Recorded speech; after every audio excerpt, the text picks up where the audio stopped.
There we go. Is that working? Yeah, okay. That's better. Let me see the volume real quick.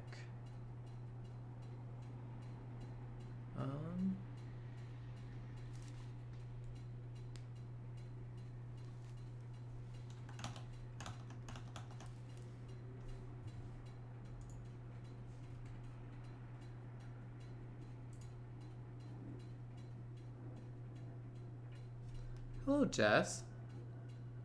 Am I coming in? Hello, Jess.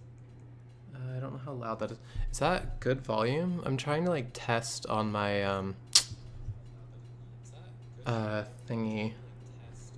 Hold on. There's a couple more things I need to work out too really quickly. So I need to disable that real quick. I don't know why you have to connect your Twitch so many times.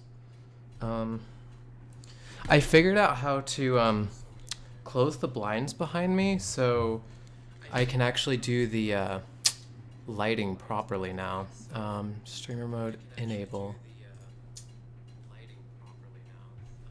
Custom status, go away for now. Okay.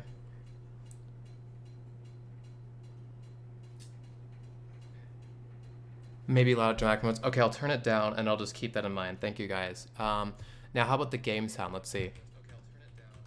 Cause I can see how loud it is for me, but I don't know.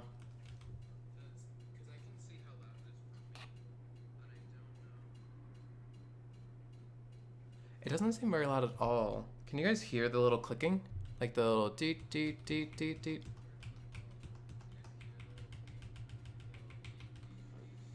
That might not be coming through. Let me see. Properties. Ah, that's why.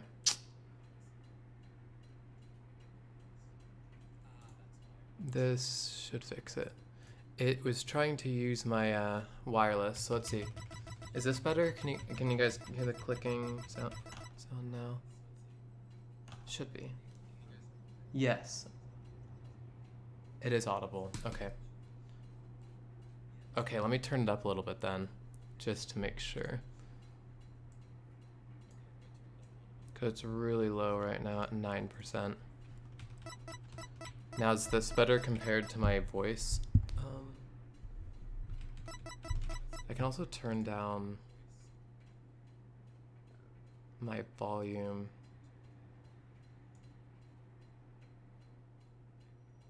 Oh, that's a dB. I don't want to do that. I don't want to mess with that.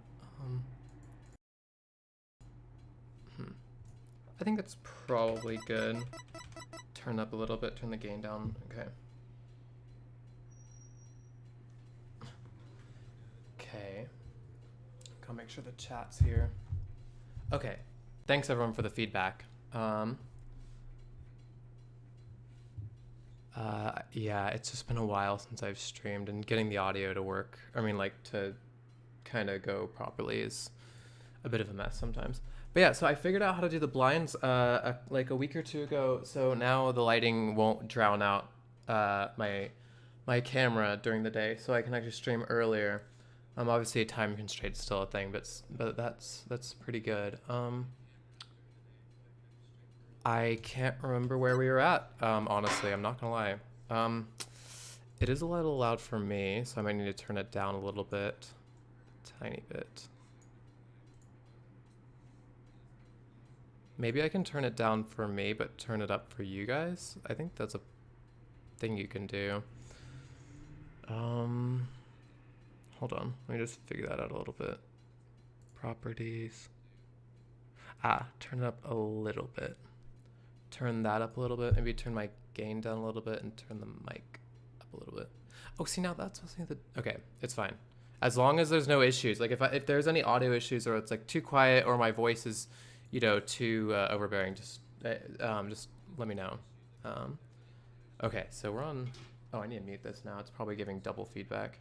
Okay. So I'm assuming we're on this file. This time around I haven't been utilizing the emulator. Thank you, Jess. I don't think I've been using the emulator like save state thing. Because of the... Never mind, no, I have. 344, that's probably accurate. Let's try that.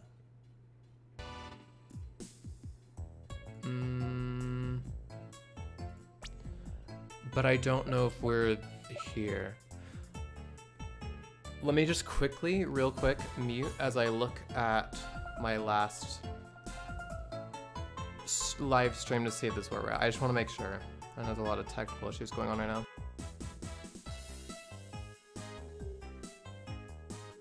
But yeah, in the meantime, how are you guys all doing today and like this week? It's been a long time since I've streamed, so like, yeah, I have a bit of catching up to do.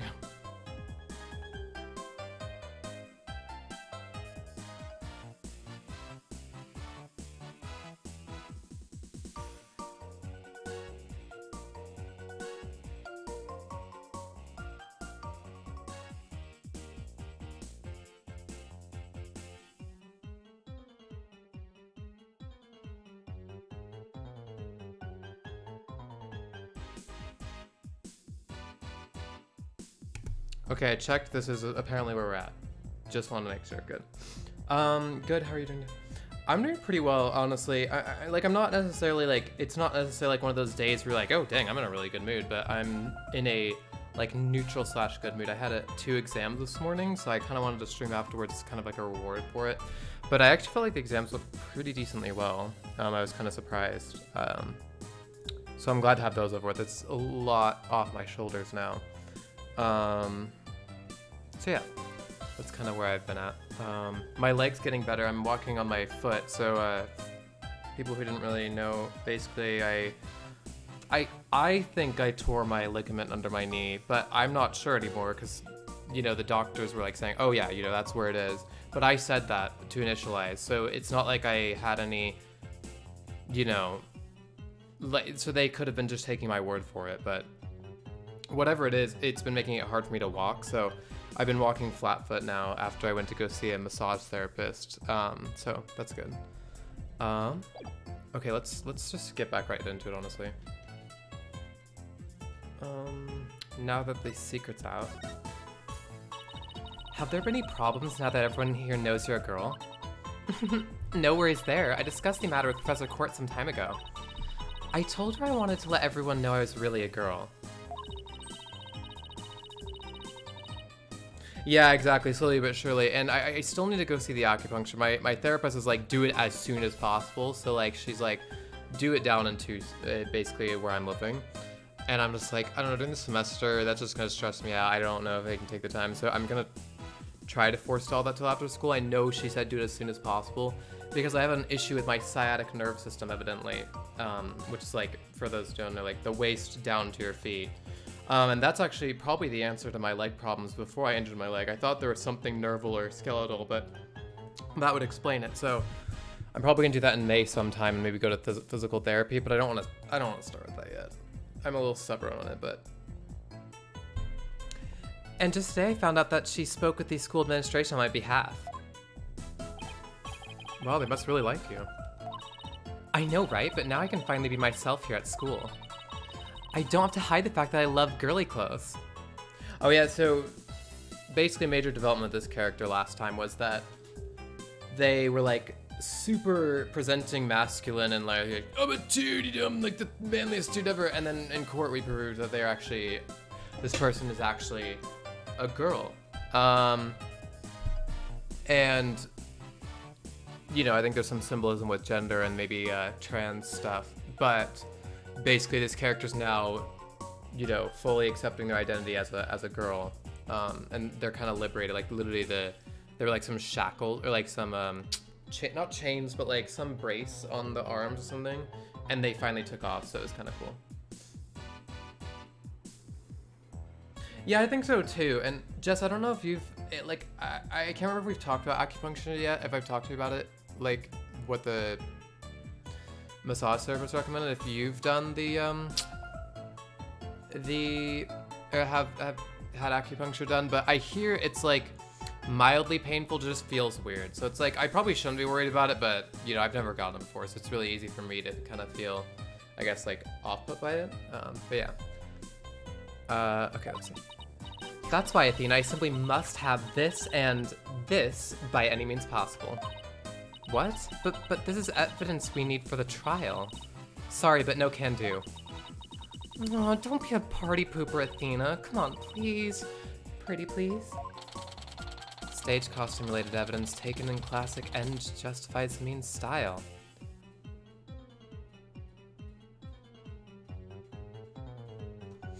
So you weren't sure if it like necessarily you felt long-term effects of like that it improved, but it didn't hurt at all. Okay, so that's reassuring in that sense.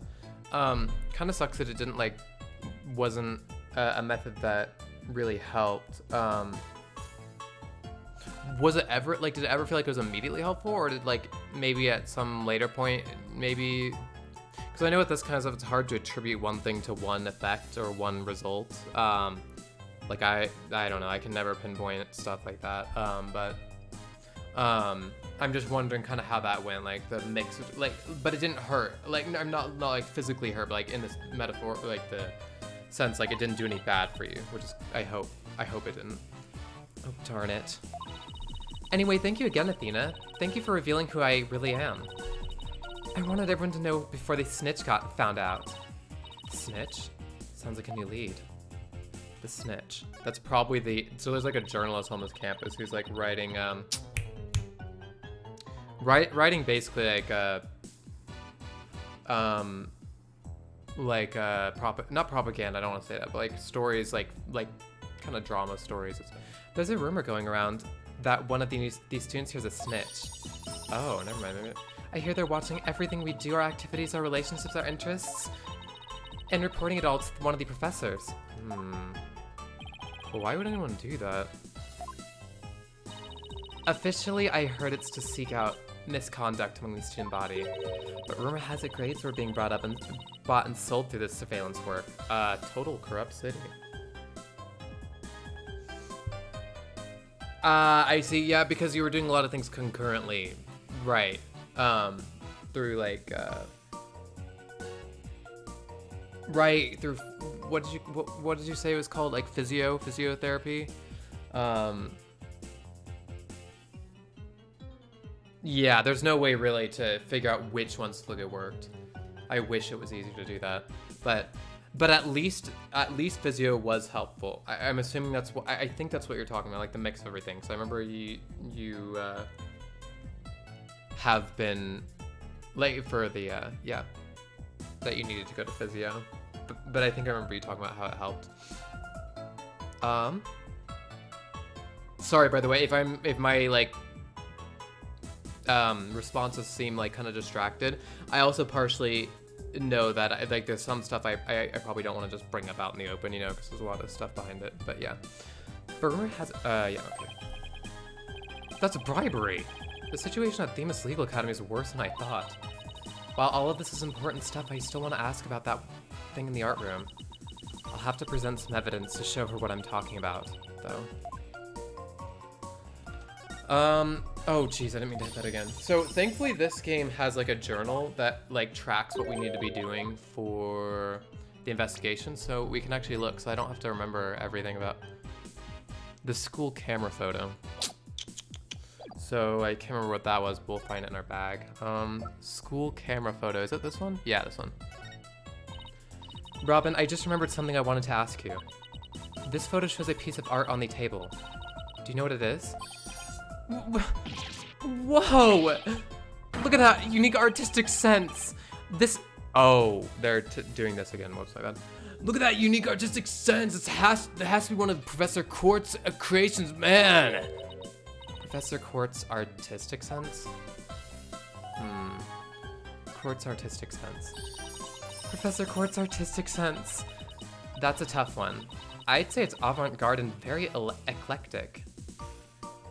Funny thing, I actually looked up that word this morning because I heard it referenced in one of my classes a lot. It basically just means anything related. I think basically from what I know, it's like basically anything related to it's like to the Bible or like religion in general, I think, something like that. Maybe to a specific religion like Christianity or Catholicism, I can't remember, something like that. In other words, it's weird and all over the place. An avant-garde, I can't remember, but I Come to think of it, that strange-looking painting in the art room was one of Professor Cord's works, wasn't it? The statue in that photo was originally a statue of Lady Justice. Lady Justice? Professor Cord had planned on placing it on the judge's bench in the lecture hall. But the day before, the mock child broke while she was polishing it. She said she'd take it back to the art room and try to fix it somehow. So this is the statue in its proper state? You bet. Just look at that wild silhouette. Wow, it's so cute! Ari, hello. I think this is the first time you've had the chance to get in stream. Because last time I think it was like we were lagging, so I had to end the stream. But good to see you here.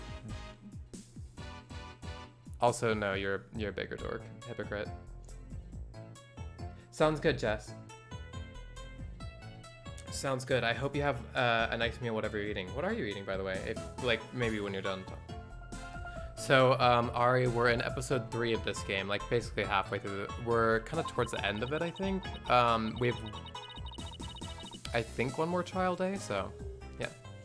I don't get it. Do you have to be an artist to appreciate stuff like this? Athena, the Lady Justice that you put back together on that stage.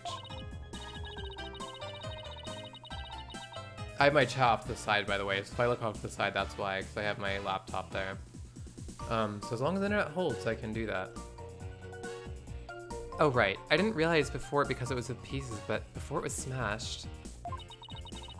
Maybe it didn't look like Lady Justice, but more like it does in the photo. What in the world was it doing on the stage? Lady Justice updating the court record.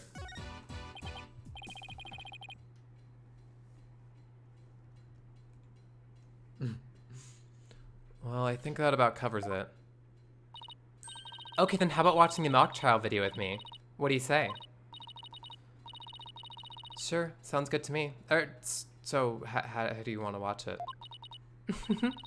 All classroom desks at the school have their own built-in computer, you know? That is, super advanced, by the way. Wow, this place is definitely a lot cushier than I thought. I know you guys are in a hurry, so I'll just fast forward to the important parts. Let's start with the professor's pre-trial speech.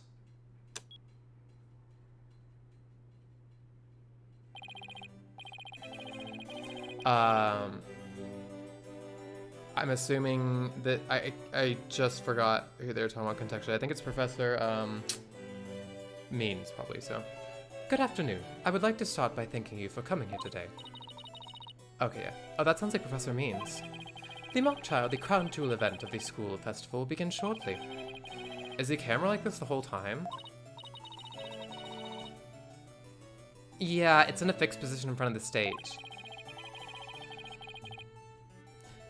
When I was a student, I too could hardly wait for this day to come.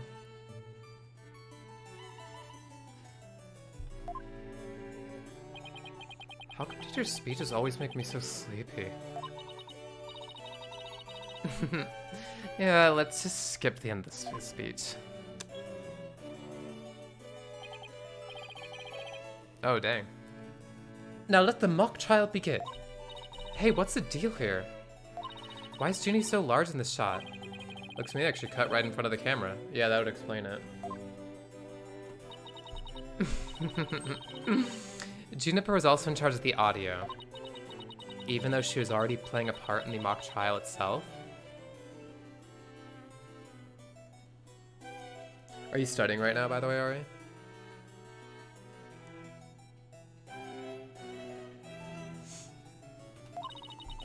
She had to do it to keep the script details secret. She's all over the place that day. When she wasn't in the trial, she was in the audio control room dealing with the music. Oh, so this is what the lecture hall looks like. Looks like there's a judge's bench back by the screen. Back by the screen, and a witness stand up front. What about those balconies with the professors' names on them? Those are the faculty seats. Professor Means and Professor Court were in charge of scoring the mock trial. Lecture hall diagram added to court record. Okay, let's fast forward this bit.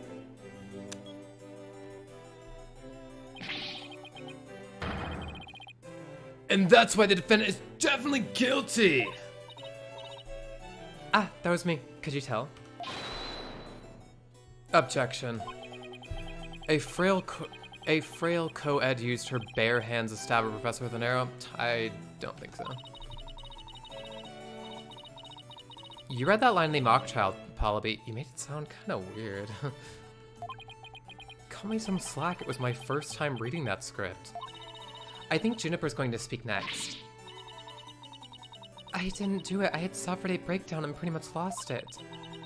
It's true I shouted you're a goner, but I didn't mean it. Wow, what an emotional performance. She'd put a real actress to shame. Wait, could you go back and play that scene again? You really think that's necessary?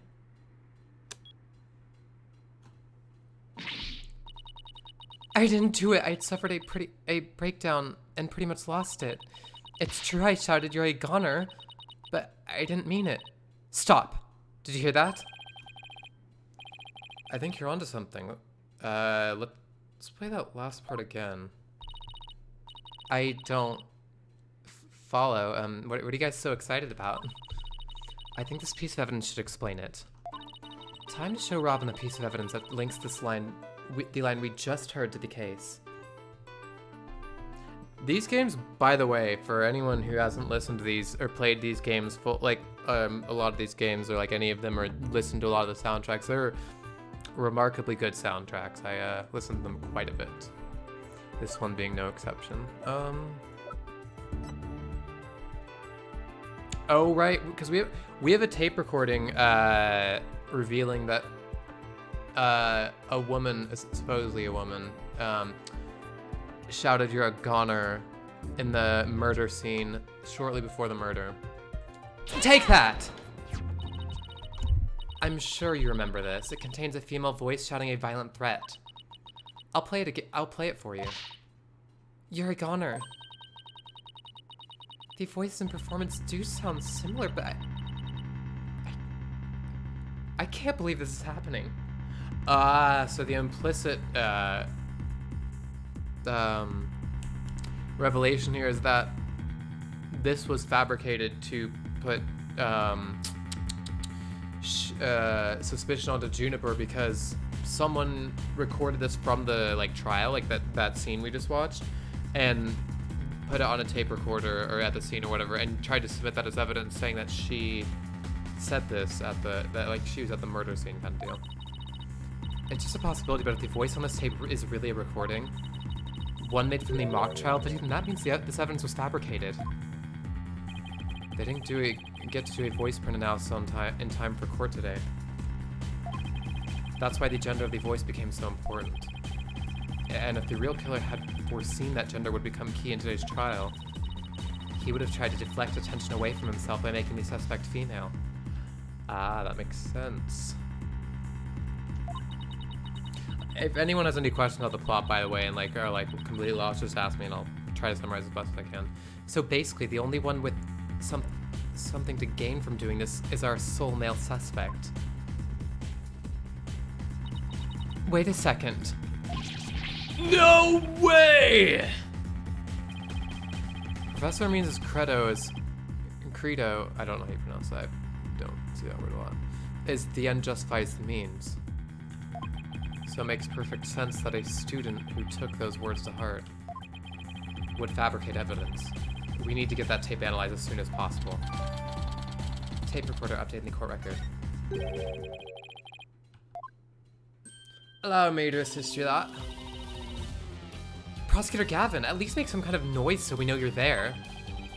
It's go big or go home with rockstar entrances, Fräulein. Timing's everything. Let me make a copy of that tape right now and I'll get you the results as soon as I can. I trust that will be alright. Very much so, thanks.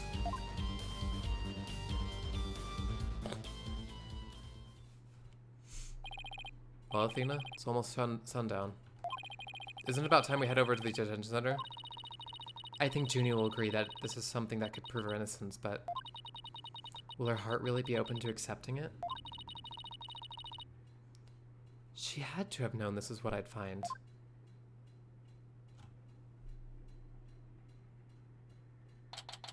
October 25th, detention center visitor's room. And that about covers the main gist of our investigation. I see. Very interesting. You've been quite the busy bee for today. Thank you for all your hard work, Athena. Well, my time's about up, and it'll be getting dark soon, so... Junie! You must be tired after being on your feet all day. You should go home and... No, wait! You have to listen to me. I don't want to hear anymore. I know what you're going to say, Athena. Junie, you promised. We're going to discover the truth behind this murder mystery. And we're going to bring you solid evidence showing just what that truth is. If we succeed in doing that, I want you to promise that you'll accept it, Junie, no matter how hard it is to hear. Okay, but only if it's the real truth. So please, please just listen to what I have to say. Once you've heard me out, I'll let you decide what to do.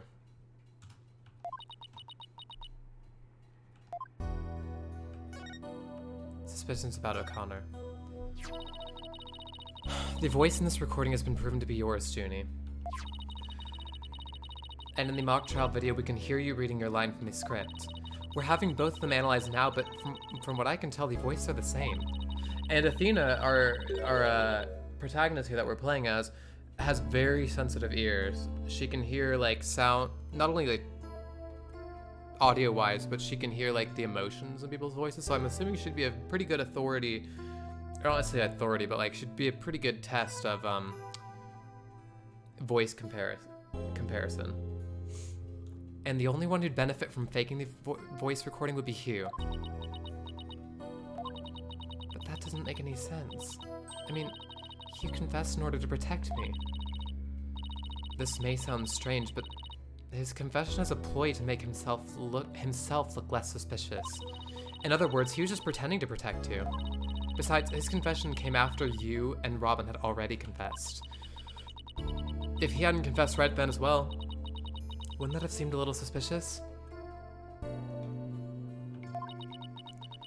Say what you will, Athena, but none of us would hurt a fly, let alone kill someone. He was a gifted student.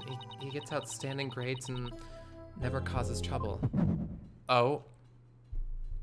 And so here's where another ability comes into mind. Apollo is someone who has kind of a physiological like reaction to people's nervous tics. So he can kind of tell when people either are lying or maybe kind of twisting the truth in some capacity.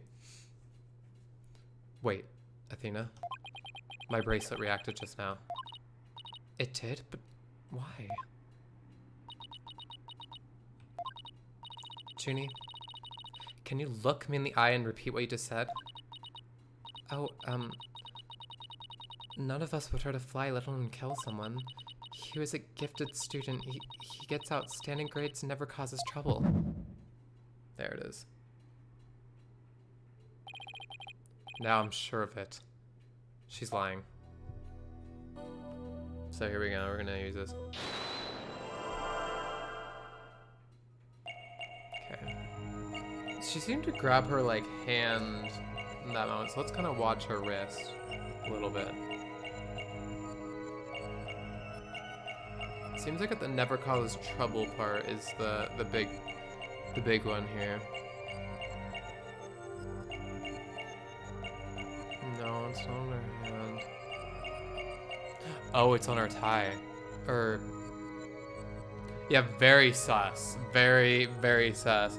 So sometimes someone will like do a tick, like maybe they'll look or something, but usually when the game gets farther in, it gets harder to tell. And sometimes there's an article of clothing that moves.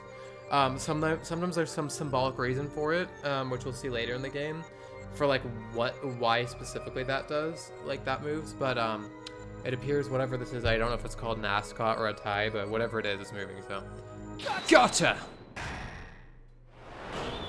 So yeah, Jess, like she's pretty sus. Juniper, you start coughing when you're under stress. Oh, that's why it's moving, because she's coughing. Got it. You can't hide it from me no matter how hard you try. When you said, "and never causes trouble," a cough escaped and made your scarf flutter. As for why you're stressed, it's because you were lying.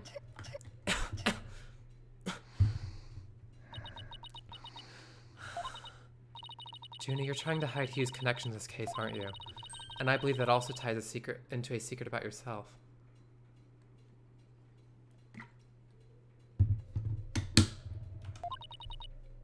A secret about me? I don't understand. I already told Juniper, so I might as well tell you. I don't really care about her anymore. What? Why?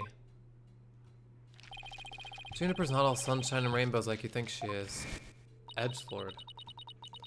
He ended their friendship after he found out about Junie's secret, which means he must have felt betrayed by Junie, making her... Definitely not the killer. She's not the killer. I would probably say the snitch, because we just learned the snitch is someone who is telling the professors about their relationships. And, I mean, we don't want her to be an accomplice either. I don't think that makes any sense. So, I think it has to be, the snitch. One sec, just wiping these off really quickly. So yeah, I think she's the snitch. I know, right? A cough would be a brutal tell, right? Like, she was hiding it a little bit, but you can't really hide a cough based on audio cues and, like, obviously, like, the movement of the just everything about it, dude. And it's just, man, like, the snitch. You're Professor Court's snitch, weren't you? There's a rumor going around that one of these students here is a snitch. I hear they're watching everything we do, our activities, our relationships, our interests, and reporting it all to one of the professors.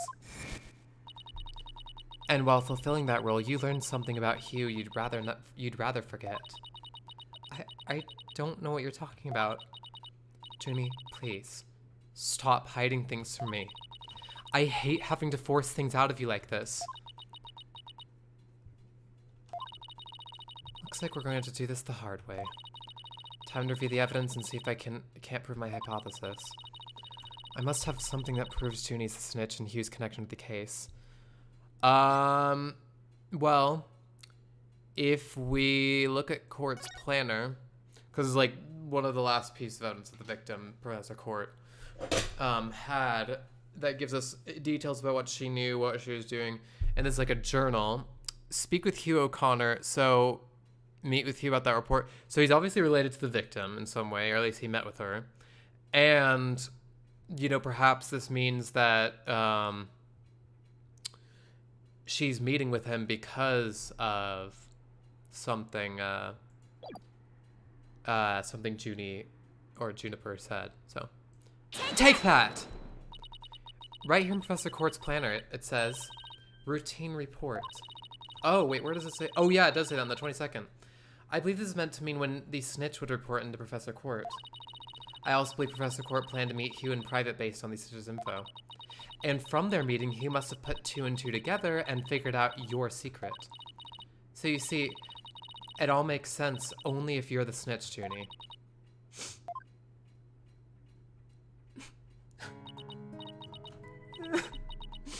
Forgive me. Forgive me, Athena. I've been lying to you this whole time. The truth is, I suspected Hugh from the start. You did? Now this is surprising. Oh, jeez. I'm so sorry. I've talked about friendship so much, but I've been a terrible friend. Juniper, I don't have that special kind of hearing that Athena does. But I don't need it to sense the pain you're feeling inside. This poor girl, actually, by the way, this is the second time in the game's, not like story time chronology, like technically this is the first time she gets accused in the story's timeline, but in the game's episodes, this is the second time she's accused of murder. So yeah. In addition to everything else, obviously, yeah, it's a bit rough. And its intensity is directly proportional to how you feel about your friend. Right?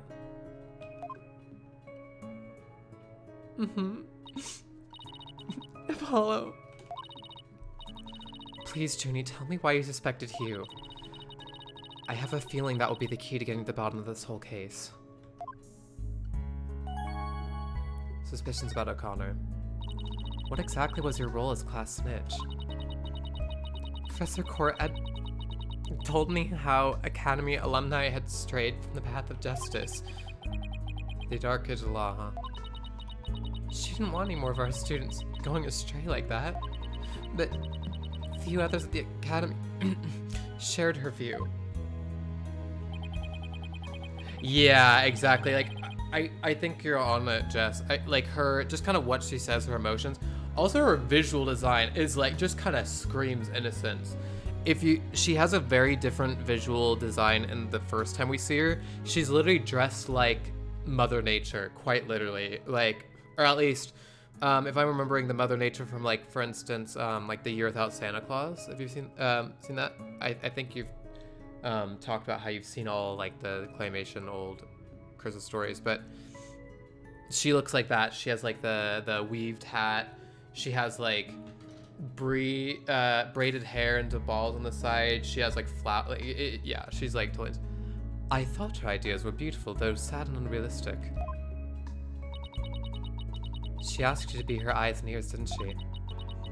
I used to report to her once a month about any wrongdoings I'd seen or heard about. And that report session in her planner, the one from October 22nd, was a part of that?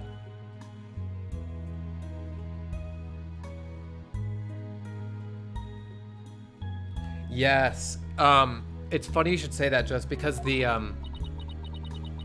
we'll get to, I mean, if we ever get the chance to play these together, like with all of us, now that you said it, you'll really like one of the, so each game kind of has like a main villain. Usually they're reserved towards the end of the game, but sometimes they have effects, or like they have like they're doing stuff throughout the game. But usually they're like the final killer or like something, and they're usually the hardest to take down. They're usually maybe are the most reprehensible. They're usually the most powerful, perhaps, and not necessarily true all the time. But they're like the final boss, as it were. And one of the games in the original trilogy has, I don't want to spoil it, but like kinda there is a character kind of like that you're talking about, and that was like basically the whole thematic. And one of my favorite villains in the series. Yes, that's why when I reported Hugh to Professor Court, she snitched on her own friend? Your report on O'Connor. I had accidentally overheard Hugh talking. What did you hear? He was talking to someone on the phone. I think it was one of his parents. What were they talking about? And yeah, okay, I thought you had seen. I thought we had talked about this. My memory is just sometimes fragmented. Something about having paid money for good test scores. I only overheard him talking, so I never did find out who the money was going to. What? That's bribery. He was buying his way through school, and if that's the case, then that evidence that always seemed out of place might actually be about his secret. So something related to Hugh, probably. It's been a while for me too, so I'm like trying to remember the evidence. We have Hugh scrap. Hugh 120. Wait.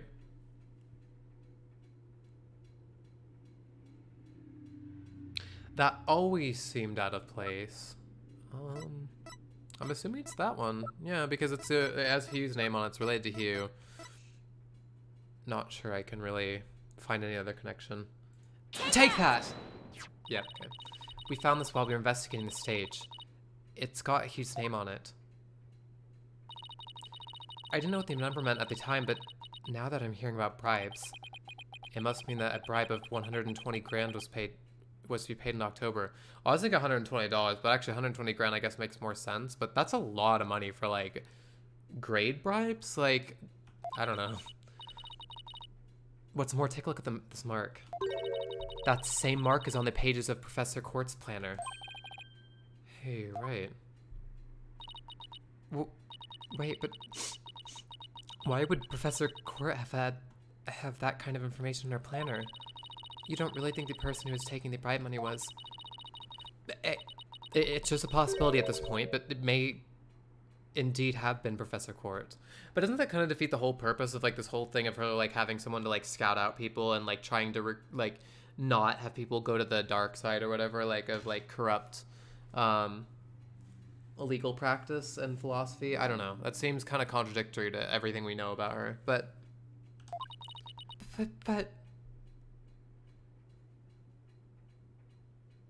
hey, Flying High, isn't that wait a minute. Wait, Gray, that's you, I think, right? It's been a while since I've been on stream. You've been on that account, but I think that's you, right? But also, this is spoilers, Gray, so watch out. This is spoilers for one of the later games, so just careful. I don't want to spoil anything for you, but you can't. If you want to see stuff, you can definitely. That is impossible. She'd be the last person I'd ever expect of accepting bribes. Like I said, it's just a possibility, but a rather good one. Maybe their private talk had to do with the possibility of the bribery being exposed. How was your day at school today? And thanks for coming, by the way. And what started out as a little argument soon got out of hand. It's not your fault, Tooney. Anybody would have suspected you if they knew what you knew. No, I don't believe that alone would have driven him to murder. There's another reason why I suspected you. You've got to be kidding me. There's another reason? Good, I'm glad to hear it. I had 2 exams back to back today, but they actually went pretty well. So I don't know if you had any tests today or not, or if you ever have like tests on a Monday. Your other reason. I saw Hugh around 7 p.m. the day before the mock trial. Oh, so she's finally ready to talk about that. When I saw him, his oh, Tina. Junie, are you alright? Just try to relax and tell me what happened.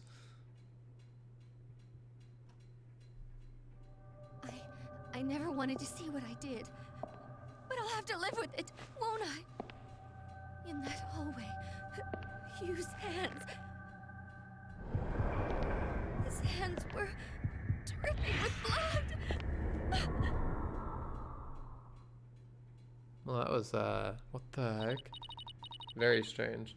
Arizona Merit State. What are those again? They're like tests for like,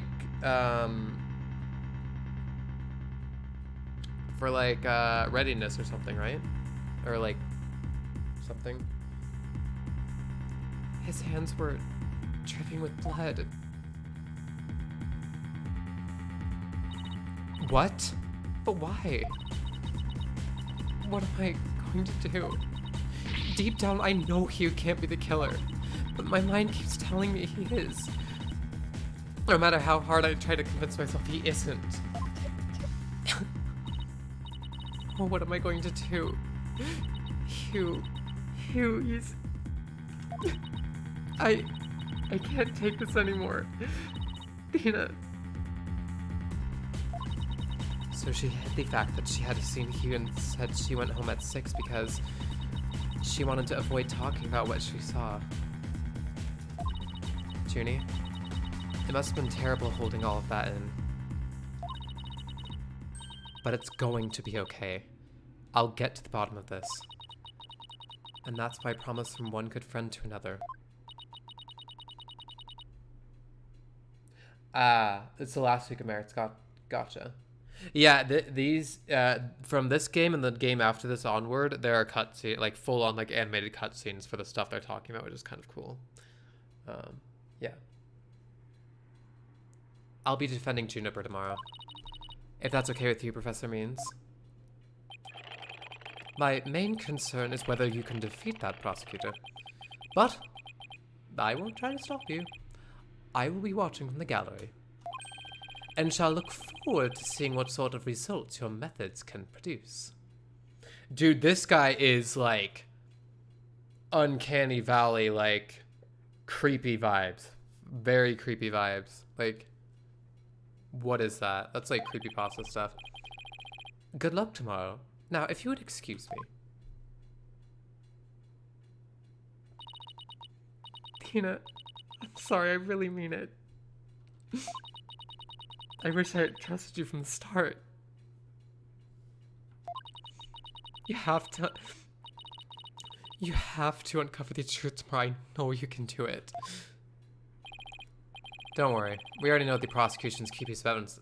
We already know that the prosecution's key piece of evidence is a fake. And thanks to you, we figured out the motive too. Let's give this our best shot, Athena. Let tomorrow be the day Juniper walks free. I wouldn't have it any other way. We should be all ready now. What could possibly go wrong this time?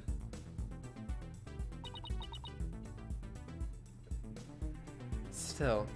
Gray, you redeemed a highlight message. Yo, this stream is epic and this game is epic. Thank you, Gray, for using the points to highlight that.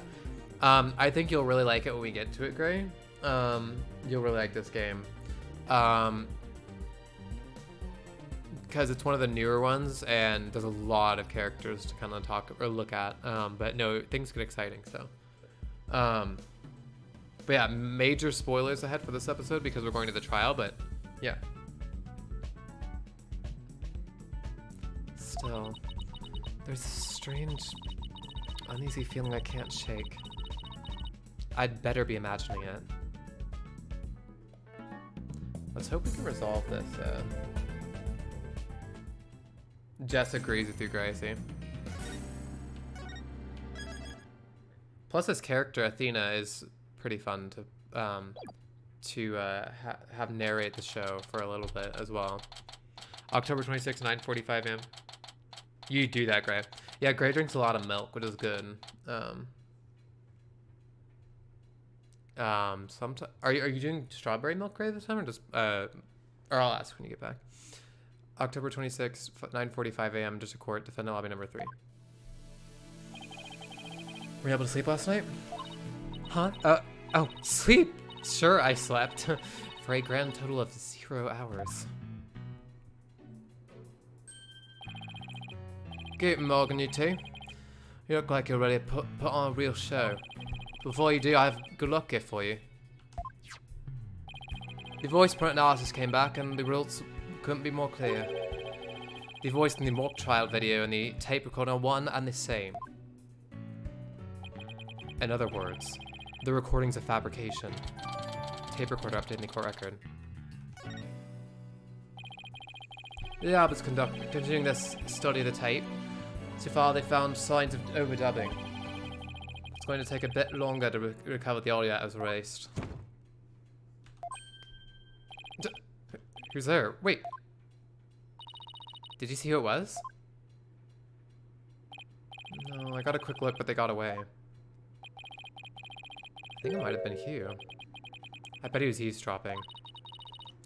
I wonder if he saw our hand.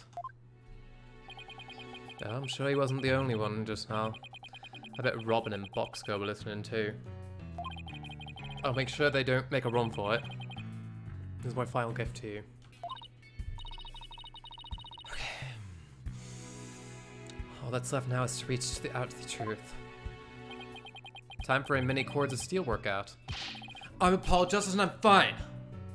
Your turn. Backboard of those, but Gray, are you having strawberry milk or just just standard milk? And these buttons, so one shows us the chat, like the dialogue history. So if we miss something, we can actually go back, which is really nice, at least, especially from a streaming perspective, because sometimes I will miss a line, or I think I said it incorrectly, but I can go back and check without having to look at the stream VOD, or like the delayed thing on my thing. And then there's just the save button. Right there, gotcha. Your turn. I'm Athena Sykes and I'm fine. October 26th, 10 a.m. District Court, courtroom number 4. Day 2, court is now in session. By the way, Jess, if you're still eating or if you finished, all rise.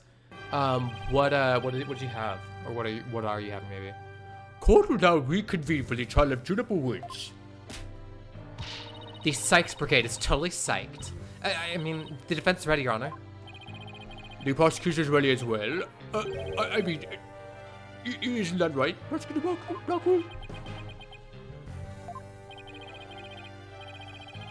Yes, well, moving right along. Yesterday's adjournment was unexpected and necessary. Oh, the dialogue button, like the one where you can see the dialogue? Yeah. I think it's a feature of most of the new modern Phoenix Wright games, which is a very cool feature. I really like it. Definitely an appreciated feature of the game. Yeah, he's back in this one. But I'll be running a tight ship here today, so no funny business from anybody, understood? Your Boldness, Robin Newman and Hugh O'Connor have recanted their confessions. But later I shall grill them at leisure to find whether I can charge them with perjury. Well, this sure complicates matters. Still, one must not overlook the facts. Now, about the school of camera footage that was submitted yesterday? A pity, but that evidence is no longer relevant to this case. The art room clock runs fast and cannot function as an accurate measure of time. As for the bungling detective who overlooked that, he is paying for his failure as we speak. Yeah, he has an eagle. Or I think it's an eagle. Yeah, I think so. Poor Detective Fulbright. Oh, poor Detective Fulbright. I hope he returns to work with all his body parts intact. If that's the case, then what will he... The accused is the sole person who could have moved the body from art room to stage, and I mean to prove it here this day. It's just like Detective Fulbright said. But what else does he have up his sleeve? My understanding of this heinous crime is thus. The murder took place near the center of the art room as evidenced by the blood stain. Blood was also found on some pottery next to the window over the maintenance area, which is to say the body was carried over to that very window. From there it was dropped down to the maintenance area below. And though there was nary a scratch to the body aside from the fatal wound. That too was per the script. A high jump mat was employed to cushion the fall. Then a bulk cart was used to haul the body over the stage. That's not very clever. I mean, it's the same exact body moving scheme as the script. Anyone could have moved the body that way. Objection! Objection! Your propensity to spew forth words before you think is not very clever either. Dude. Why you... Moreover, the prosecution has a witness, which is most unfortunate for you. Witness, it's time for you to come forth.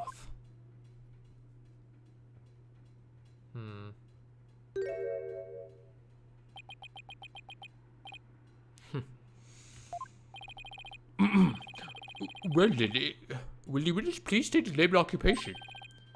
Here, O'Connor. I'm a senior at Themis Legal Academy, and I'm studying to be a lawyer. Yesterday, I told that lawyer there that I would testify to the truth. So I intend to cooperate fully in today's trial. Happy now, Miss Sykes? What's he up to now?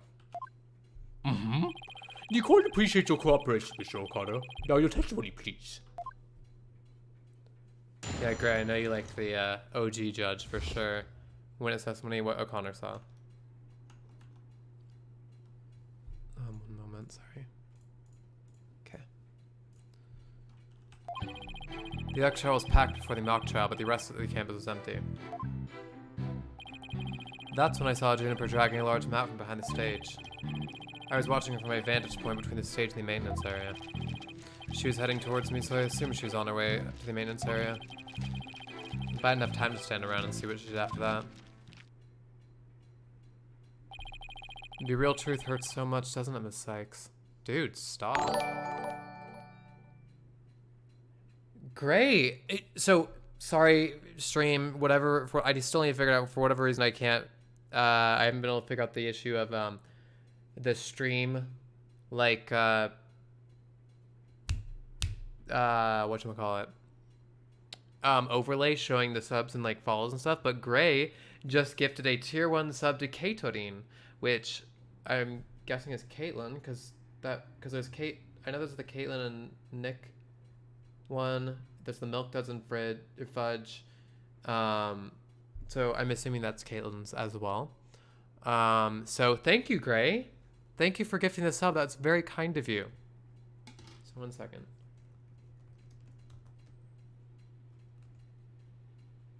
Very much appreciated.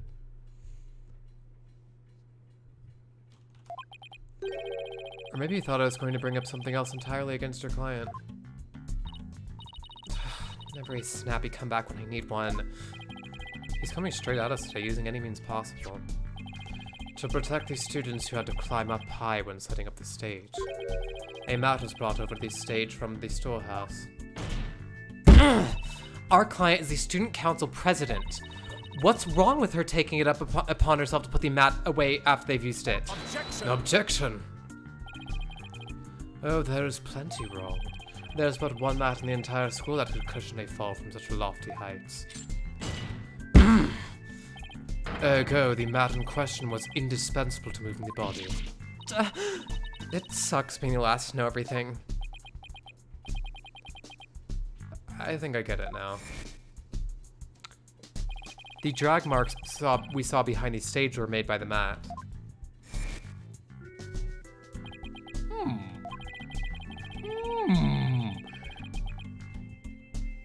I don't know what tier sub does right now as well. I can't remember if I have to design that or if it's actually. Yeah, I don't think I need to get on that. Once I start, if I start getting back into streaming regularly, I'll need to like make some like content for like maybe unique emotes or something like that. I really have to look into it, but for now I'm not. I think it's just a support kind of thing, just supporting the channel. But I really need to get on that, honestly. If only the mat that thickness. If the only mat of that thickness was where the body is where the body is assumed to have been dropped, it would be hard to deny a possible link to this case. We're off to a bad start again. You sure you're okay, Athena? In this game, we rarely ever are ahead of the ball. 780 channel points, Gray? That's awesome. I need to also like work. I need to work around those as well, because you know, Gray, you and I designed those points, some of the channel points right now for Toontown. I don't think I've changed them up since. They're probably still the ones for Toontown, so I need to like really work around that, especially when I'm jumping between games. It's game on, Hugh. Game on. I'm gonna turn your arrogant perfect score grin into a teary-eyed frown of failure. Cross-examination. What O'Connor saw. So save state as the custom is. Save state. Okay.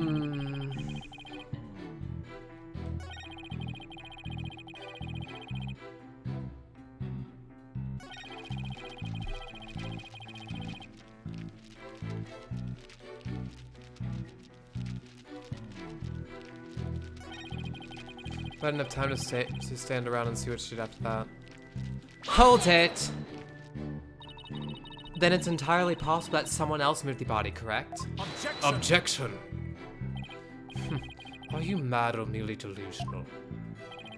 Everyone was in the lecture hall before the mock trial. The rest of the campus was empty. Ergo, the only probable suspects were the 3 trial participants. I know. Thank you for stating the obvious. I also know that you, Hugh O'Connor, were one of the participants. Mr. Confidence sure goes all out when he tells the truth. Well, I don't think he meant for any of that to be misleading, but it doesn't make it factual.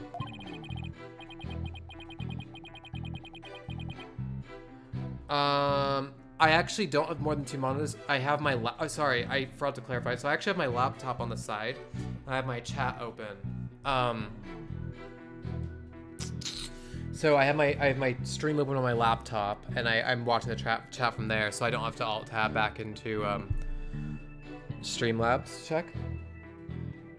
Yeah, thanks, Gray. Careful now, Athena. A genius like you could be leading you right into a trap. I'd be surprised if he wasn't, but all I can do is charge forward with both eyes opened.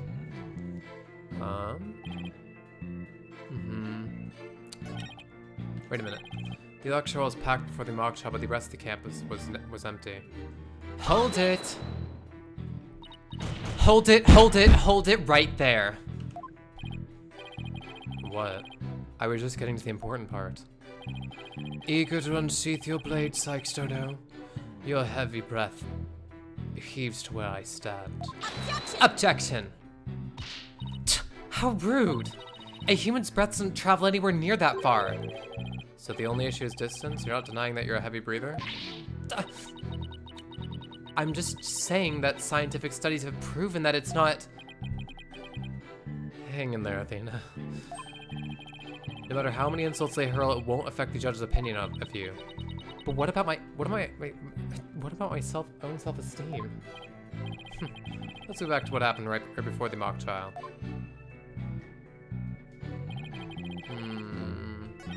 I was watching from my vantage point between the stage and maintenance area. Hold it! Mr. O'Connor, are you positive you were standing exactly where you said? I was between the stage and maintenance area, and she was behind the backdrop. He's sticking to his guns. The issue here is where he was standing when he says he saw Tooney. You are back? Okay, great. But nothing I say will mean anything without evidence. Time to dig a little deeper. Oh, and before you ask, I had my glasses on. Therefore, I'm positive it was Juniper. That is not an issue. I was watching her from my vantage point between the stage and maintenance area. So I think the crux here is where he's standing from. So it's possible that he actually wasn't standing wherever. I mean, wherever he says he was standing. But we'll see. Let's see. So wasn't there something about the archery club or something?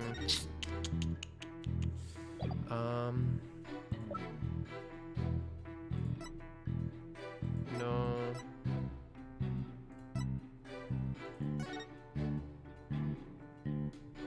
Okay, so she didn't have any meetings with him but right before the trial.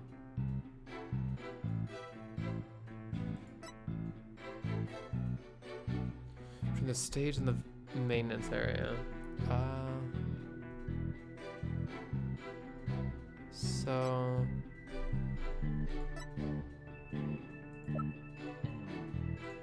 what date was this again? October? We don't know when though. Just says the month. But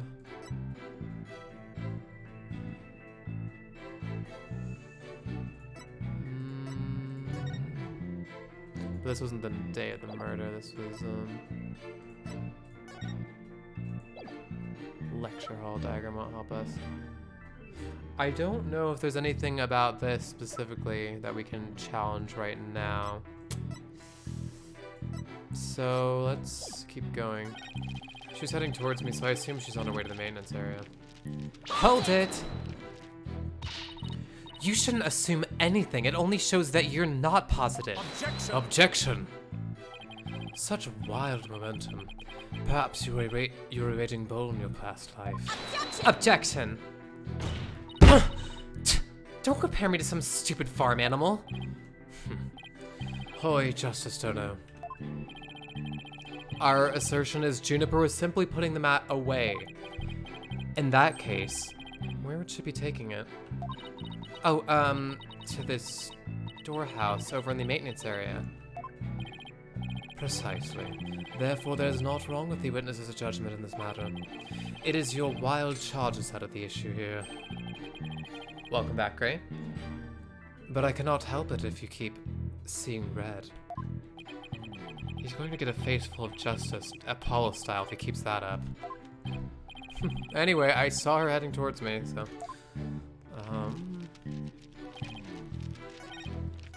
Okay...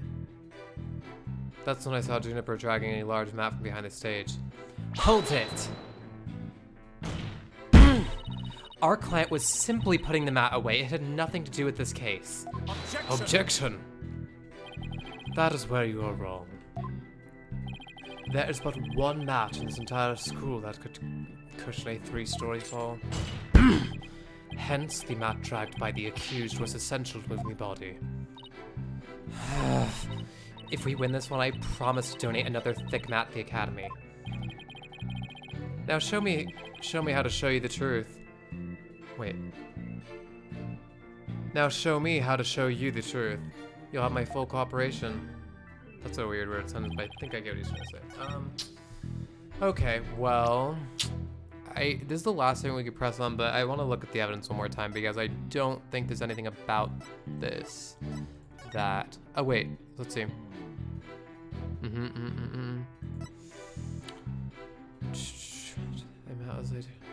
A ball cart and storehouse will send you.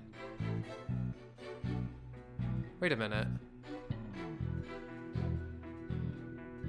Oh, but yeah, they're claiming. Why does he have handcuffs on? Oh, the prosecutor. This kind of spoilers gray, but it's because he's a prisoner. That's why.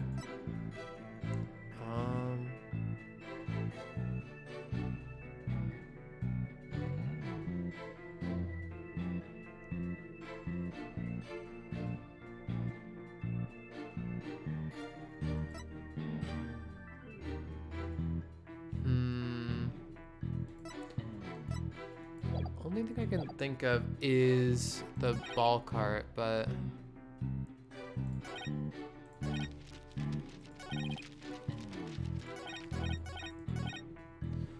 the actual hall was packed before the mock trial, but the rest of the campus was empty. Hold it! Oh, we already pressed on this, right? So objection. So basically we have to present something. Okay, so it's just been so long since I've worked with this case, since we've been on stream with it, so I need to. I was watching her from my vantage point between the stage and the maintenance area.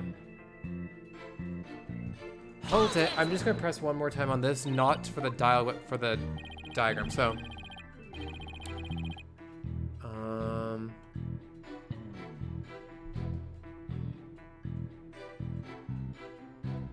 Oh, I get it.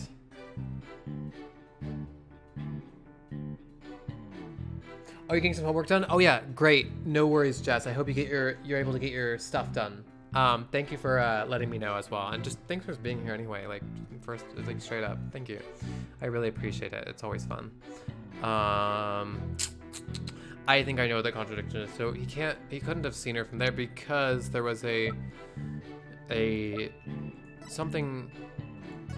There's literally a wall right there for when they were working on this. So I have to assume that's what it is. That's like the reason why he wouldn't have been able to see.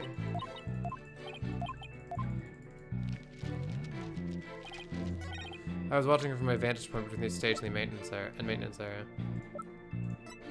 Objection! There we go. Thank goodness. So, you saw the back of the stage from between the stage and the maintenance area?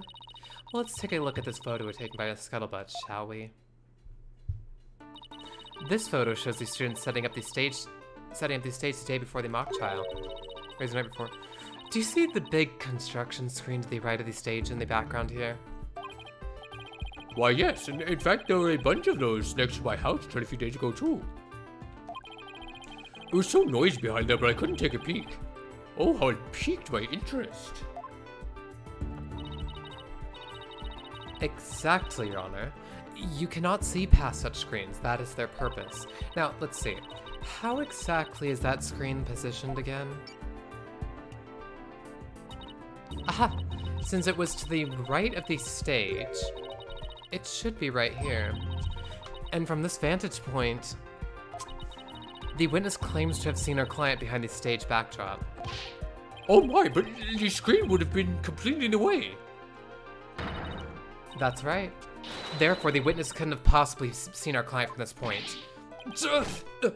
Ouch. Technology, yeah, true. Oh, yeah, because you're talking about when she was doing that. Yeah, exactly. Order! Order! Mr. O'Connor, have you been lying to this court? The screen. Right. It must have slipped my mind. What? Are you telling me you, Mr. Genius, forgot something as literally big as that? Well, the issue also is just, it doesn't matter if he forgot to mention or something. That physically means he couldn't have seen her through it. There are two kinds of memory lapses. The normal kind you mouth breathers have. Bruh. And the genius level lapses of memory that people like me have. Bruh.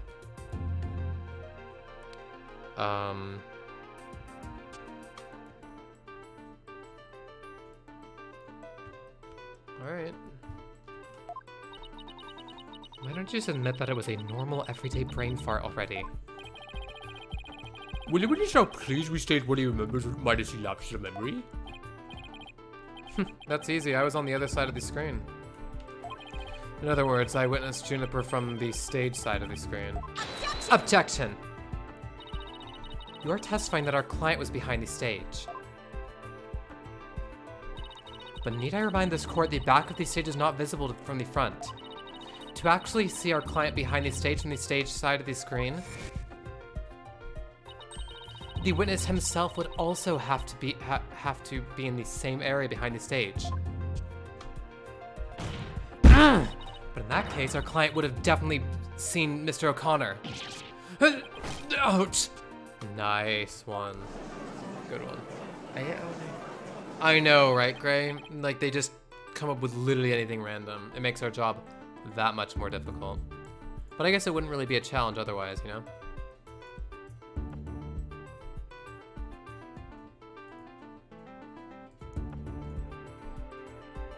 Nice one, Athena. Keep it up. Objection! Objection! Alright, golden boy. Is this not your chance? Telling the truth will be like a weight lifted from your chest. The truth? What truth? The fact that golden boy here was where he initially stated.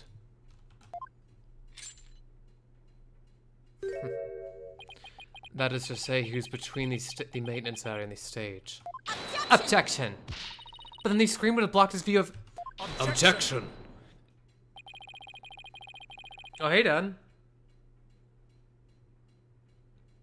I think that's Dad. Yeah, Fly goes 717. The defense attorney, that's Athena Sykes. She appears in this game and the next one.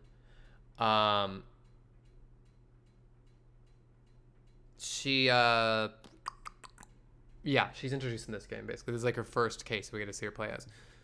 On the ground, yes, his view would have been blocked indeed. But consider how smoke always wants to rise up high. What? Athena? Look at the photo again. Do you think... something on the side of the screen? Something high enough to see the stage? No way, this crane right here? But I don't remember seeing a crane there on the day of the mock trial. Me neither, but it's probably safe to assume it was moved before you found the body. Hold it, that's far enough, Prosecutor Blackwell. Remember, you promised. I recall making no such promise. It was you who came blabbering to me about keeping quiet in exchange for information. What's all this about a promise? Is this about whatever Blackwell is using against him? And what's it got to do with going on into the crane? So wait, they're saying he got into the crane? What? Golden Boy did not go up in that crane for fun. He was working part-time as a crane operator within school grounds. Oh, okay. What? You mean to tell me a high school student was operating a crane? What the? Objection. The witness... I mean, I object to the prosecutor's last statement. There's no provider for operating that crane. Hold it! Actually, there just might be something that proves that you did. What? If this whole part-time job thing is true, I doubt it would be limited to a single day. You were probably working at the same site the previous day, too. Is this what you're thinking of, Athena? Ah, good eye. Why did you do in high school? So, yeah, I guess you could call this a high school. It's kind of weird because it's like a legal academy, so it's more like a private school mixed between a college and a high school kind of thing that preps students for the legal profession in particular, like to be lawyers.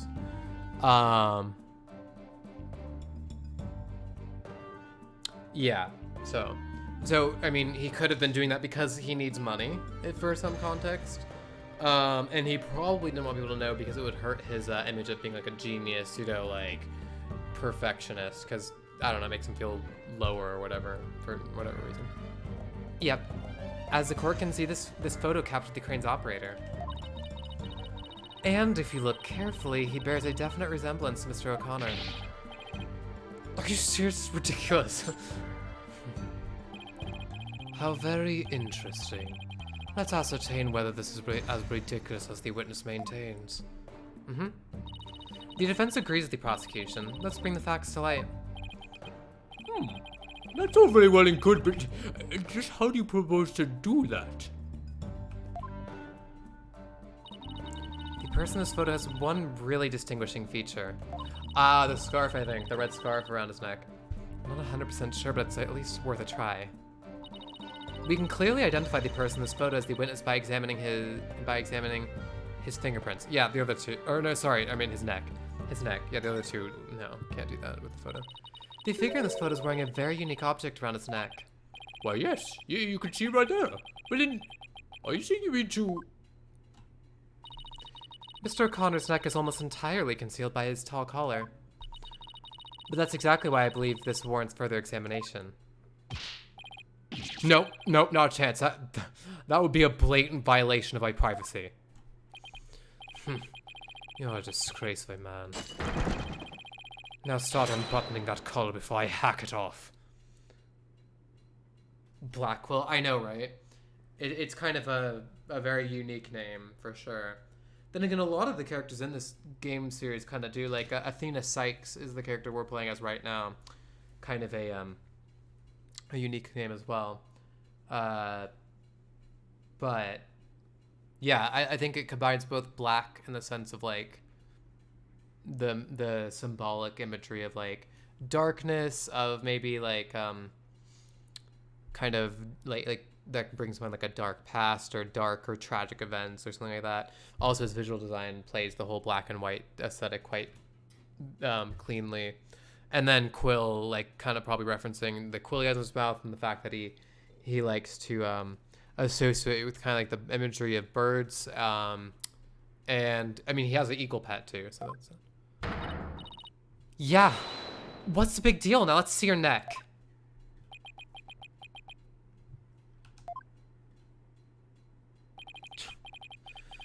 Guess I have no choice. Yep, there it is.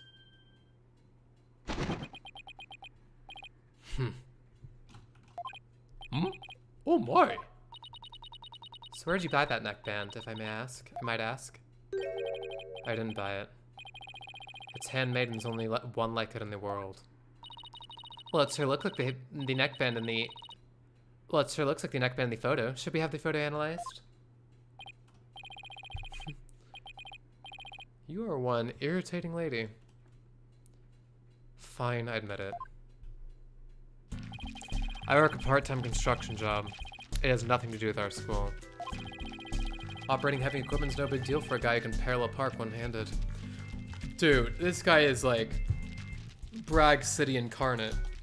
You know, like constant signaling to I am better than thou. You know, or holier than thou. Badass, like I'm smart kind of thing, yeah. It's like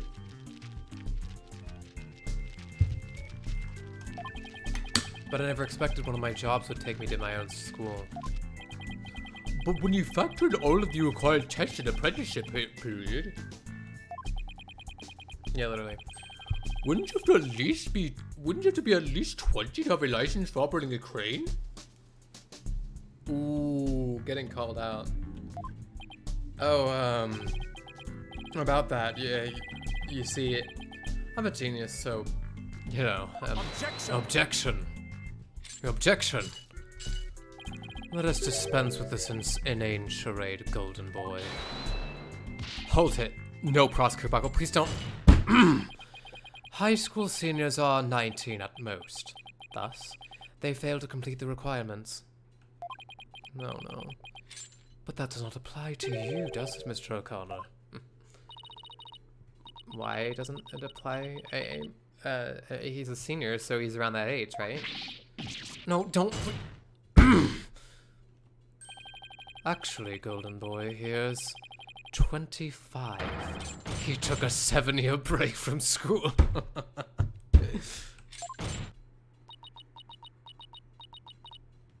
Wait. Come again? Take a gander at the official school enrollment documentation. 'Tis all right there. I couldn't, honestly.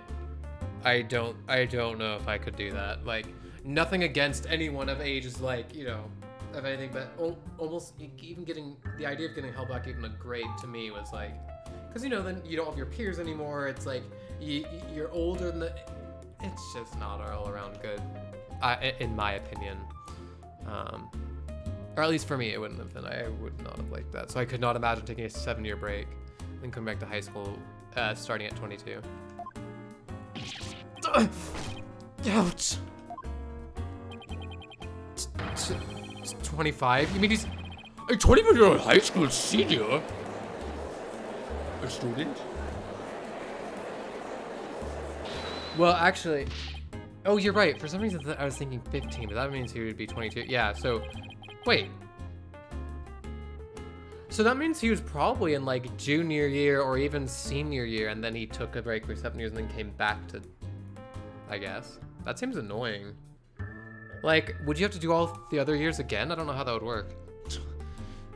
A 7-year break. 7 years. I've just got one thing to say. There are two kinds of 7-year breaks. So, you know, the ordinary kind you mouth breathers take. And the genius kind people like me take, bruh. Objection!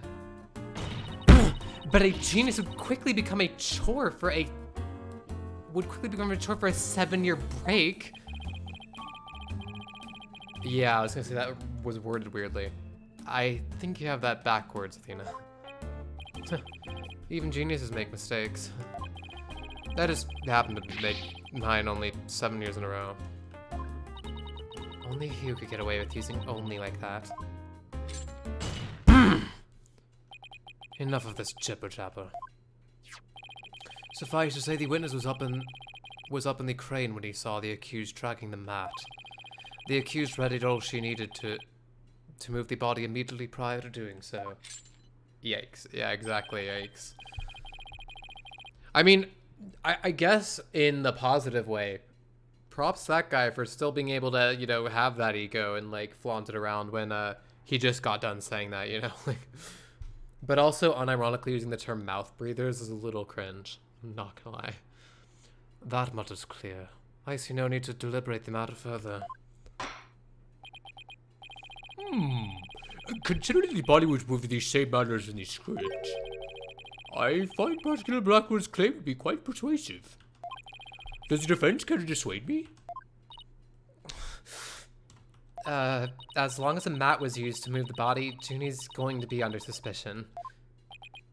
Junie's going to be under suspicion. Athena, I just thought of something. What was Hugh doing in the crane right before the mock trial? He couldn't have been on the job at the time. I mean, he was waiting for the trial to start. Yeah, why was he in the crane? Wait, you don't think... Your Honor. Yes, Miss Sykes? I've got it. I've got an amazing idea that will turn the prosecution's claim on its head. A little conjecture has never stopped us before. Interesting. Mr. O'Connor, you were using the crane to... perhaps move the body, eh? Move the body.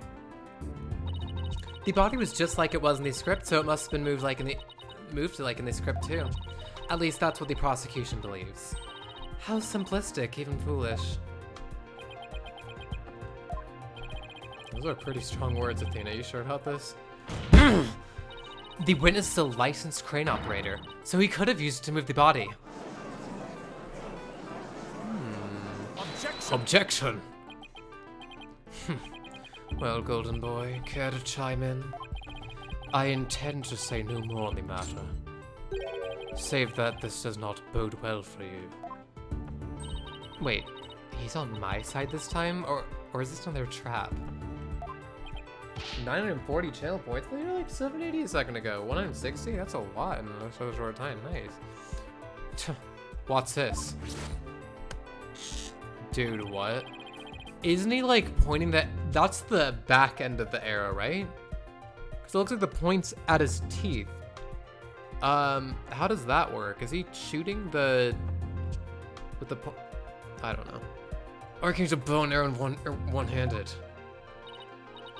Wow, that's a crazy level of dexterity, but also completely unrelated to like what we're talking about. So I can even drive a crane with one hand. That's easy. But operating the crane itself is so complex, it requires both hands. Wait, I thought you just said...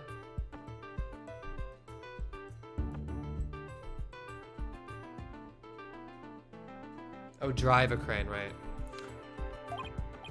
Now I would have the court look at this. That's not... Oh, please tell me that's a ketchup stain. You wish. My hand was injured and required surgery. That's the reason I kept my hand in my pocket all this time. I have already verified this with the hospital of treatment. Quite a nasty wound, they say. So, how did you hurt it? I see no need to discuss that. It has no relevance to this case. 2 hands are required to operate complex machinery such as a crane.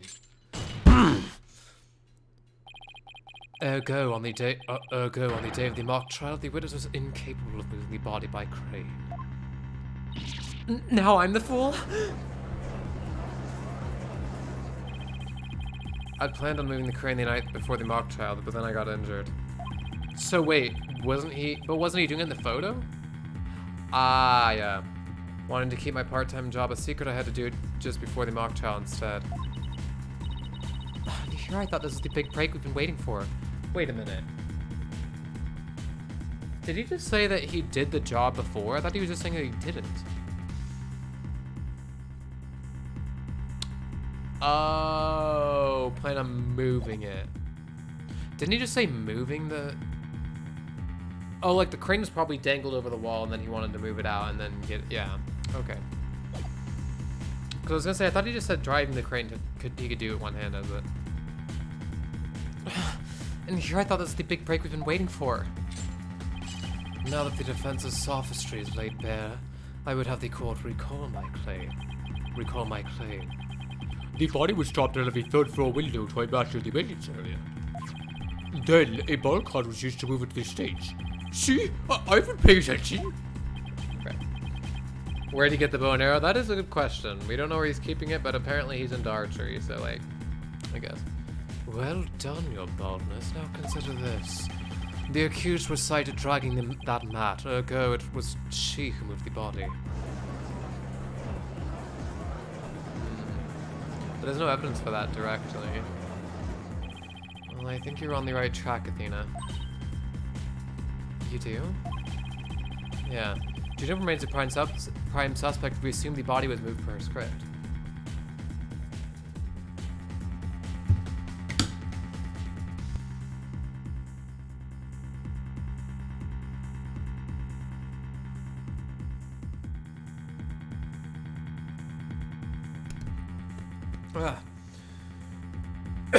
Sorry about that. I hate it when water goes down the wrong pipe. So as the defense, you have to figure out how else the body could have been moved. but...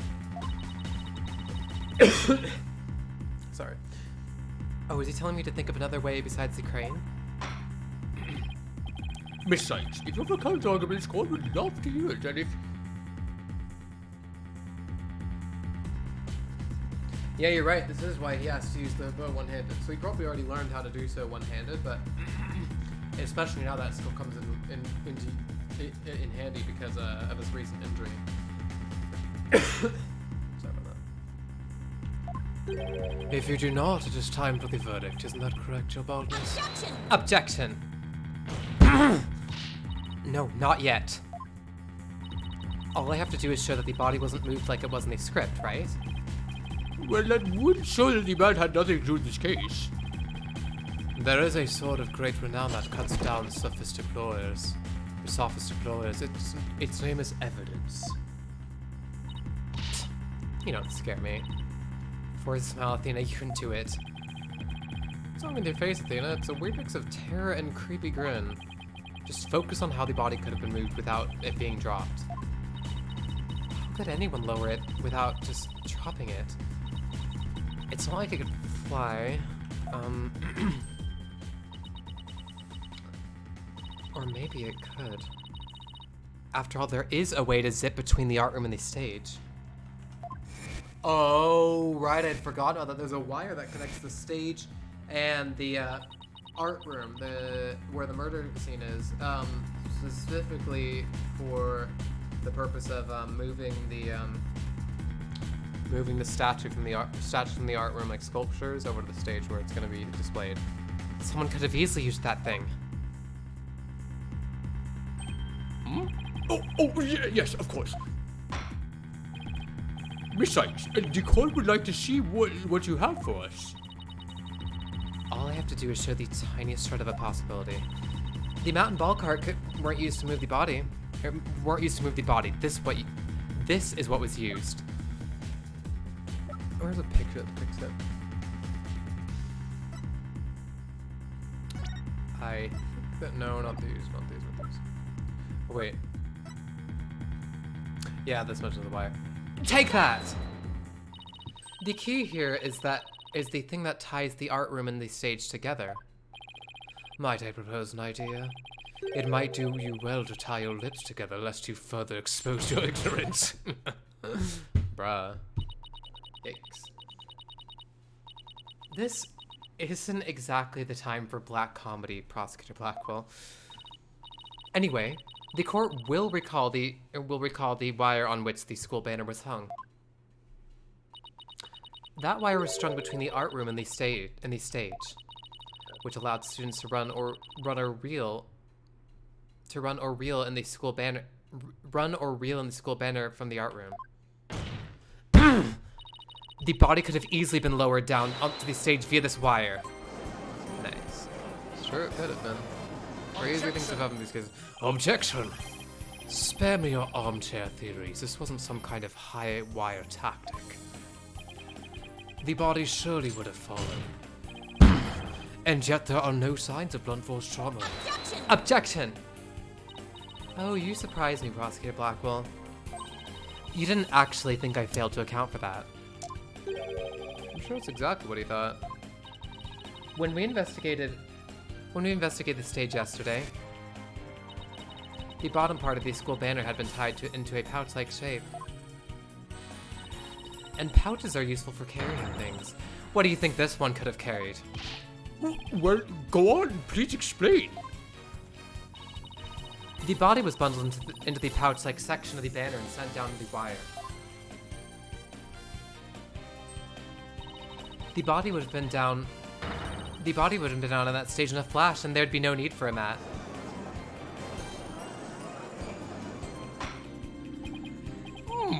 I've heard the phrase carrying the banner, but the banner doing the carrying. Whoa. Objection! Objection. I've no patience for you and your cheap parlor tricks. Your claim is as shaky as a corpse performing that absurd high wire act.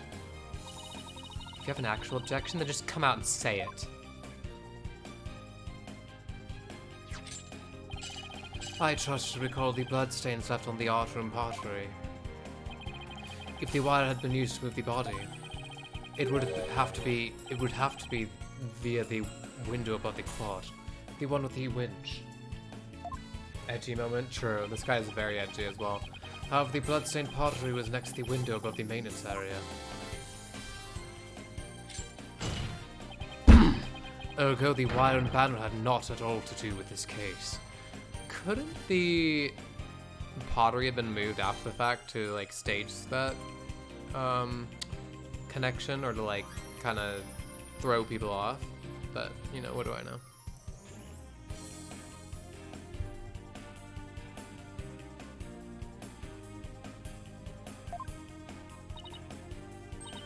Oh,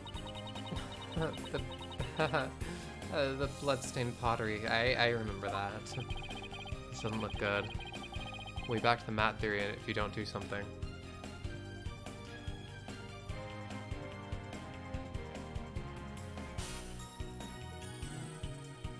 That's not audible. There's some background noise, I think, but I hope it's not audible to the stream. Let me know if it is, or like if it's a little much, and I can adjust the gain. This doesn't look good. We'll be back to the mat theory if you don't do something. Well, Miss Sykes, I hope you have something better than this time than a circus act. What the? Excuse me?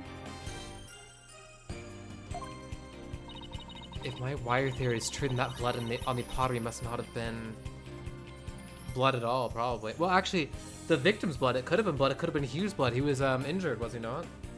The victim's blood. Maybe it's not the victim's blood. Did the police check to see from whom the blood on the pottery came from? Shame on you, Sykes, now. Have a little more respect for the constabulary.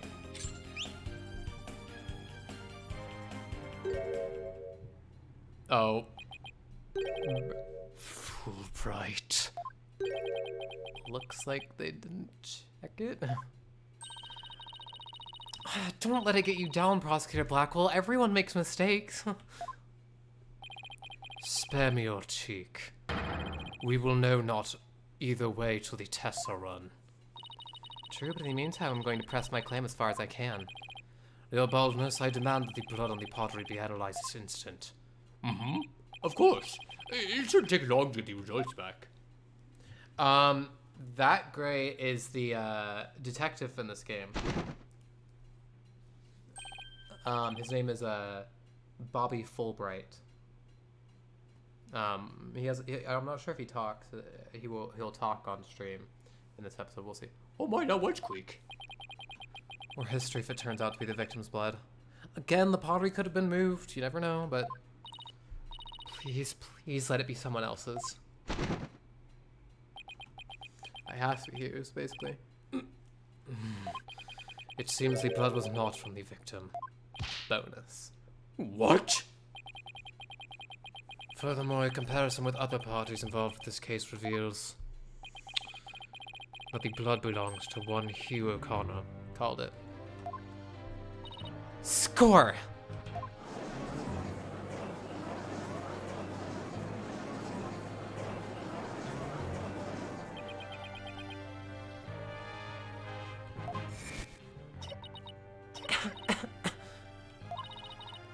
Don't worry, Toonie. Just try to relax. Hugh's hands. His hands were dripping with blood.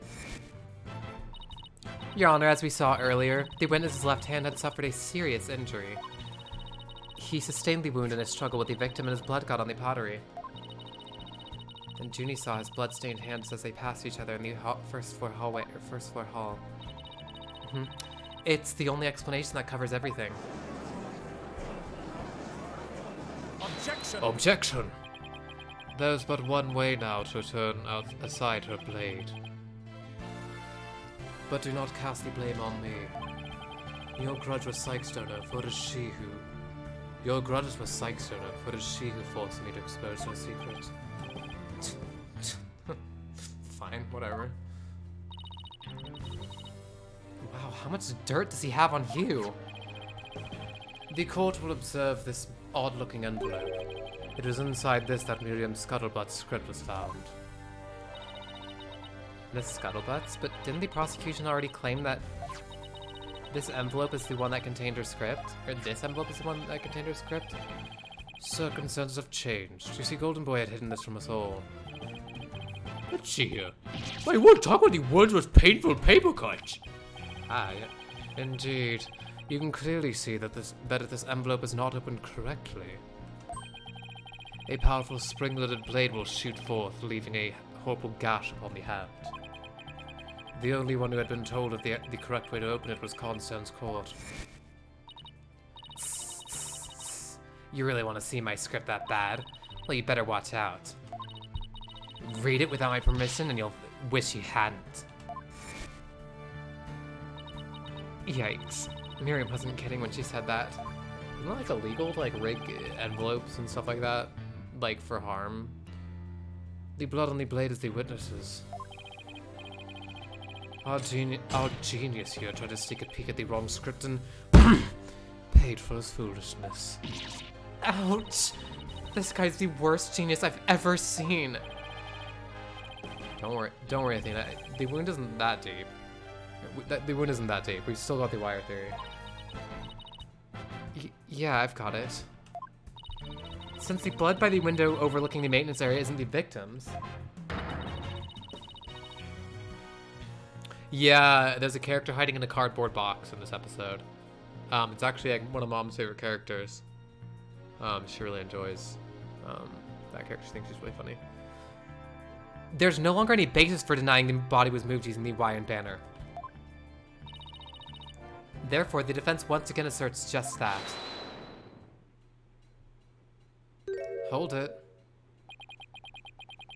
You call yourself a lawyer? Don't you see the glaring contradiction you're thinking?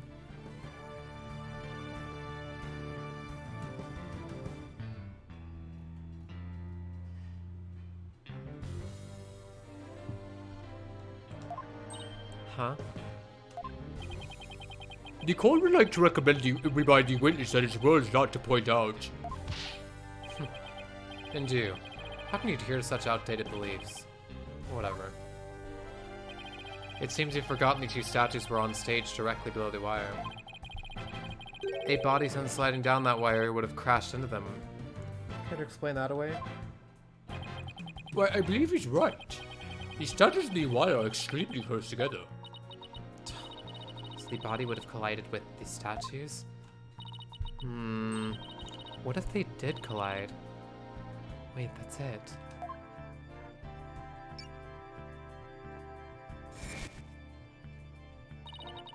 Speaking of those statues, we still don't know how they were broken. But if we assume the body crashed into them... Yeah, weren't they broke? Weren't they actually broken? That would also explain that loud sound we heard while we were in the waiting room. Oh, now you mentioned it. You destroyed without the stage after you heard that sound, correct? Objection! Interesting. How very interesting. But may I ask just one question? Open whose box? The character that appears in the box? No. But someone tried to open, or Hugh tried to open the envelope, I believe, that was owned by that person in the box. And so there's a trap set in it with like a blade that went like sink like that on them. When was it that you heard said sound? It was a little after the mock trial had started. Mr. Wright and I were practically bored to tears were there in the waiting room and... Precisely. If that sound you heard did happen while the body was being moved, that would place it during the mock trial. Which means the body wouldn't have been there before the mock trial started. You see, right before the mock trial started, I saw the body. He said he saw the body before the mock trial. If so, that could be a lie, though. Then my claim that the body was moved during the mock trial doesn't hold water. Stupid contradiction. It's going to get me and our case killed. The focus was on just 3 suspects because the body was moved before the mock trial. That has been the major premise thus far. Your assertion therefore contradicts the very foundation of this case. Objection! Objection! Both sides still lack incontrovertible evidence. So should we not also treat Golden Boy's testimony with some level of suspicion? Good point. Prosecutor Blackwell is on our side. I bet he's figured out the truth behind this case. Well, great, as long as he's not up to something else. If these statues really were broken when the body hit them, then Hugh's statement about seeing the body before the mock trial is a big fat lie. Okay, Mr. O'Connor, let's get to the bottom of this contradiction about when you saw the body. Look me straight in the eyes and repeat your statement to me. Like I said before, before the mock trial, the body was, you know, sus. I shall only say this once, golden boy. You'd best tell the truth and do it now. That is, if your head wished to enjoy the continued companionship of your body. Yikes!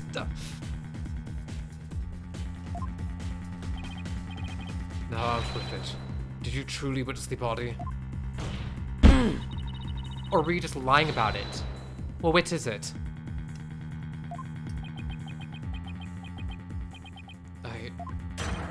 You what?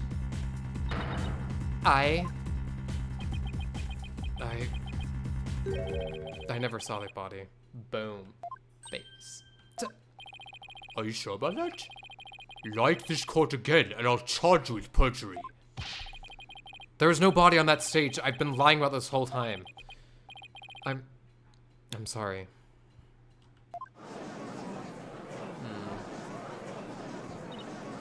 Yes, we've exposed Hugh's big lie for what it is. But why would he lie about this to begin with? Order! The base premise that the body was moved before the mock trial has been overturned.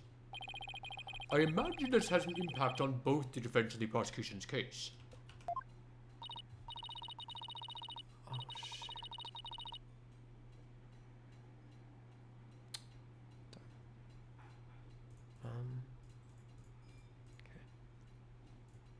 Okay. Oops, whoa, I did not move. Shoot. Well, first I'd like to thank the prosecutor. This brings us one step closer to the truth. Now at least we know the body was moved using the wire and school banner. Indeed, that much I shall concede, Sykes-Turner. The body was moved as you stated in the midst of the mock trial. So both sides are satisfied then? If the body was moved before the mock trial, we have our 3 suspects. But if the move took place in the midst of the mock trial, it is an entirely different story. Right. All 3 suspects were in the mock trial. That gives them solid alibis. Objection! How simplistic. Did you forget about the student in charge of the audio? Oh, great. Amidst the mock trial, she was the one soul who could leave and re-enter the lecture hall. What's this? Who's this person in charge of the audio? Oh, no. How could I forget? It was... Hey, what's the deal here? Why is Junie so large in this shot? Juniper was also in charge of the audio. When she wasn't in trial, she was in the audio control room dealing with the music. Indeed. The one who could enter the art room amidst the mock trial to move the body. Was none other than the accused, Juniper Woods, for she was in charge of the audio. That's way bad for you.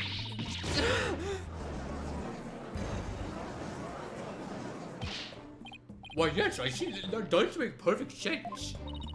This can't be happening. Instead of exposing Hugh's crime, Junie's in even deeper. No matter how you slice it, we're cooked. And here I thought Prosecutor Blackwell was on our side, at least on this issue. The Twisted Samurai strikes again.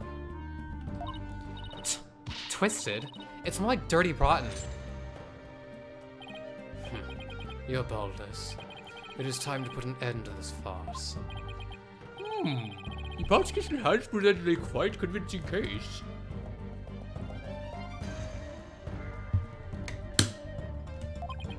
Well, the defense has one last chance to voice any remaining objections. Well, Miss Sykes? Apollo, what are we going to do? I've got nothing left. Nothing. Nada. Niente.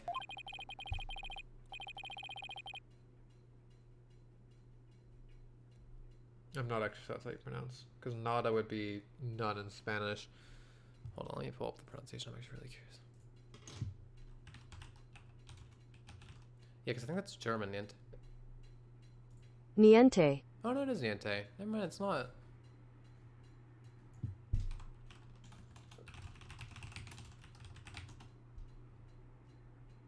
Oh, it's Italian. Okay.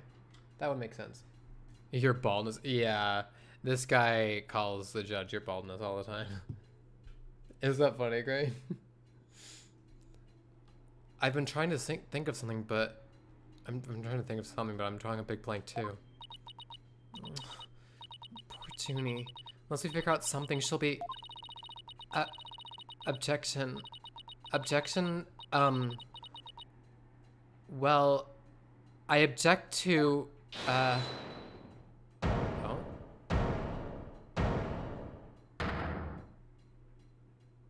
Oh, hold it. Stop right there. All yours to me. It's time you heard about the rare genius of Hugh O'Connor. Oh, God. Listen, you will hear the secret behind my perfect crime. What the? Perfect crime? What the? Okay.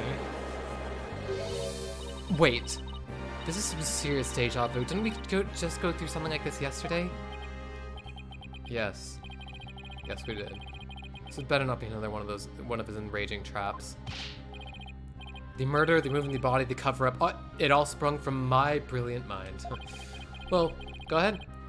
Arrest me. The real killer is right before you. Order! Order, I say! Mr. O'Connor! You only confessed yesterday, then earlier today we had no confession. As if you mouth breathers could comprehend my genius. The end justifies the means. Yeah, literally, Gray. We don't want to hear you brag about how smart you are. It's so true. Now bow down and kneel. Kneel before my great intellect. Objection! Objection! Enough! The only thing maddening is the ignominy you bear for all to see. For it is impossible for you to have seen the perpetrator behind this crime. Been the perpetrator behind this crime. 1 second, sorry, I have a notification on my phone.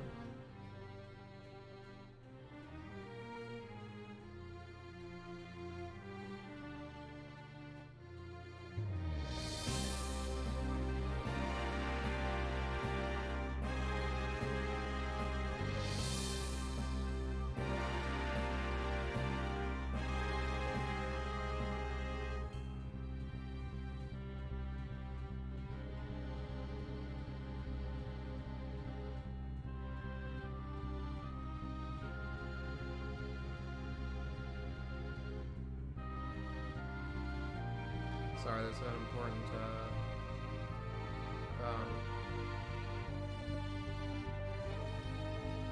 text I responded to. Oh yeah, I remember when I was looking at my phone. I was gonna look up what.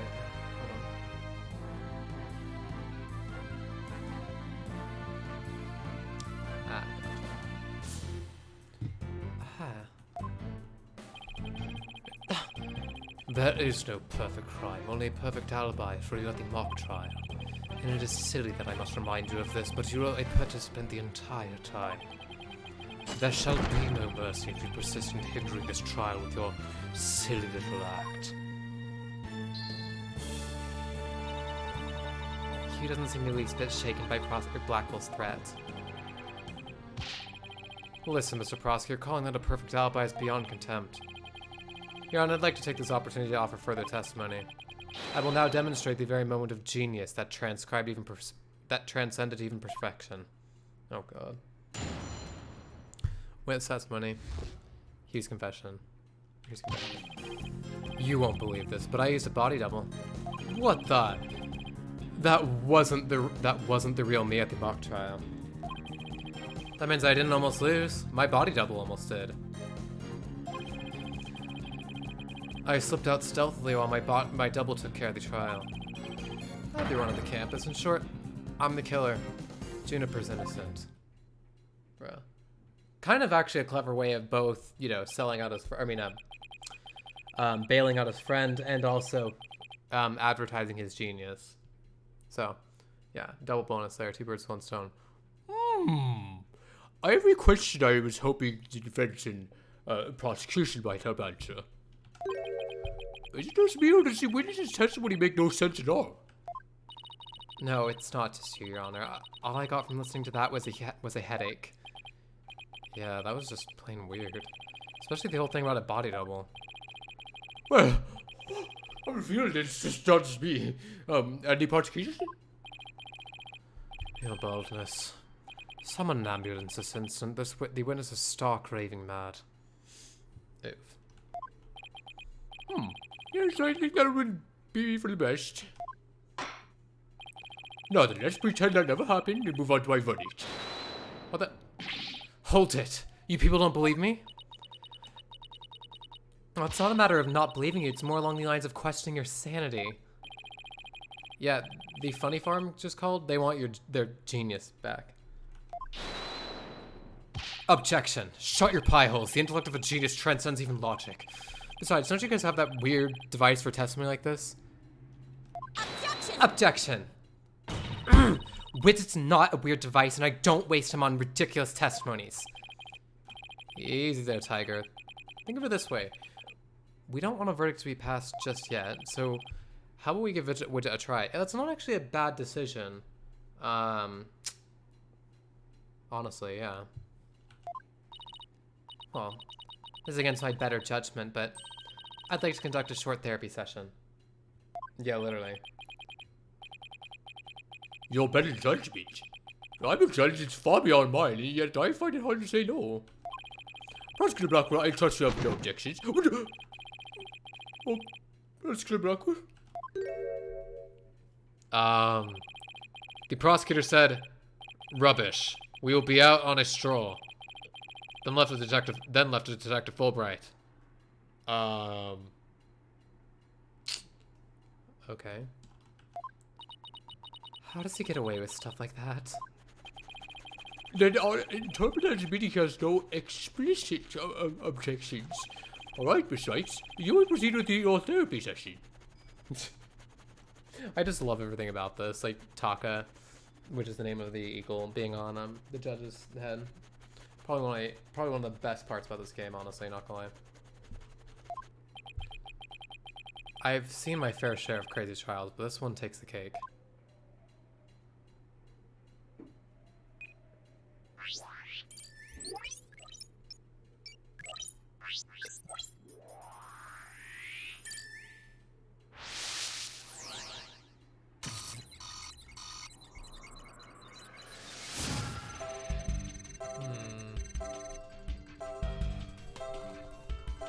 Happiness over joy. Odd.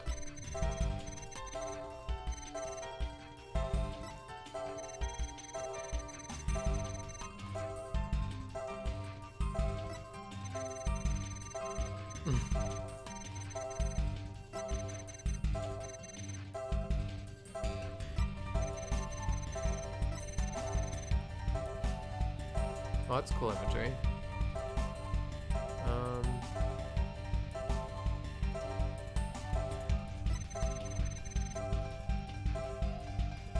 In short, I'm the killer. Probably.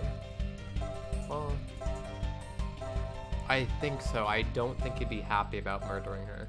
It's kind of weird. Got it! No? Interesting. Mr. O'Connor, this is what you're happy about. Oh, right. We're trying to figure out the thing that, makes him happy, right.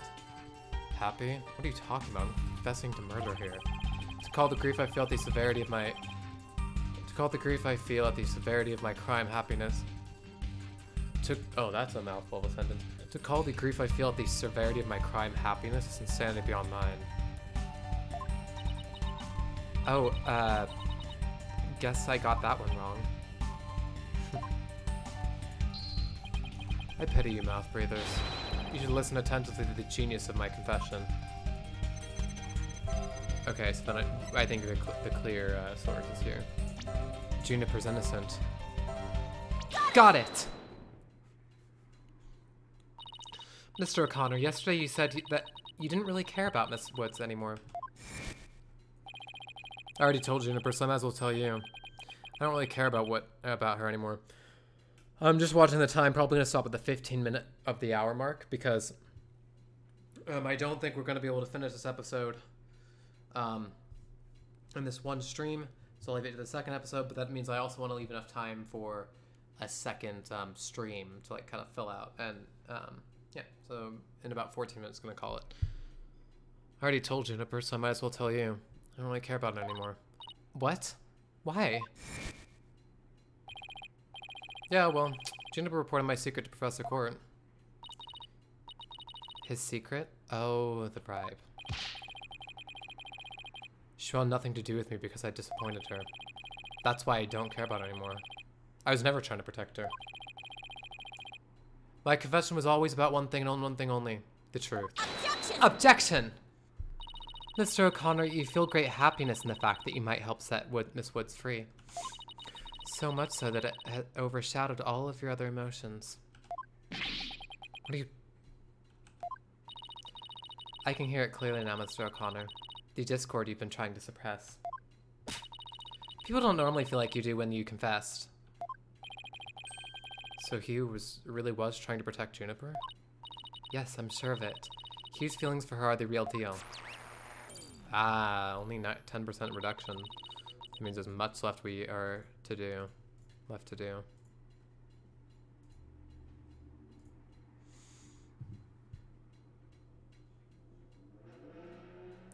Oh god. That means his confession is... Wait. Finally figured out the obvious, have we? Right. Why punch me back when you're back?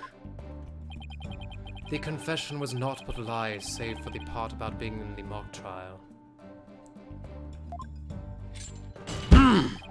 Can we all agree now that the killer's the one in charge of the audio, i.e. the accused? Why couldn't you have taken a longer stroll? No, you haven't unraveled the genius of my body double trick yet. You can't be serious. Do you really expect us to believe you had a body double? Yes. Yes, I do, but if you think I didn't, then prove it. Either we quit here and Juniper's found guilty, or we play along with Hugh's delusion. Let's go with the least worst choice. But first, let me update his testimony. Okay. So I'm assuming... Oh yeah, he's gonna talk about probably being happy about Juniper as being innocent.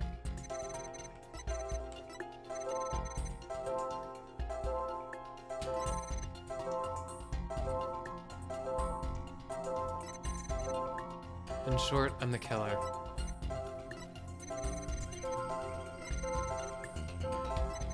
Oh wait. In short, I'm the killer. Got it! Oh, I was gonna point this because of the fact that I thought he had like some antagonism towards Professor Court. So I was like, well, wait, are you maybe actually sad that she said no? Mr. O'Connor, this emotion is inconsistent with your testimony. You don't know what you're talking about. I take joy in my intellect, feel anger toward your superficiality, suffer sadness at the world's ephemerality, and wonder at the universe's mysteries. If I remember correctly, ephemerality is like something to do with ethereal stuff. Let me... Oh no, like things being temporary, right? Like passing. Resignation, that word before was the one that's like public shame. Like shame and whatever. Oh, I should have brought my dictionary to court. Yeah, literally. Wait, let me try that one again. I also suffer sadness at the futility of your efforts, but if you must. So then it will probably be here. Juniper's innocent. Got it! What? Oh yeah. Oh, no. Okay. But then... Okay, let's go through the whole thing again.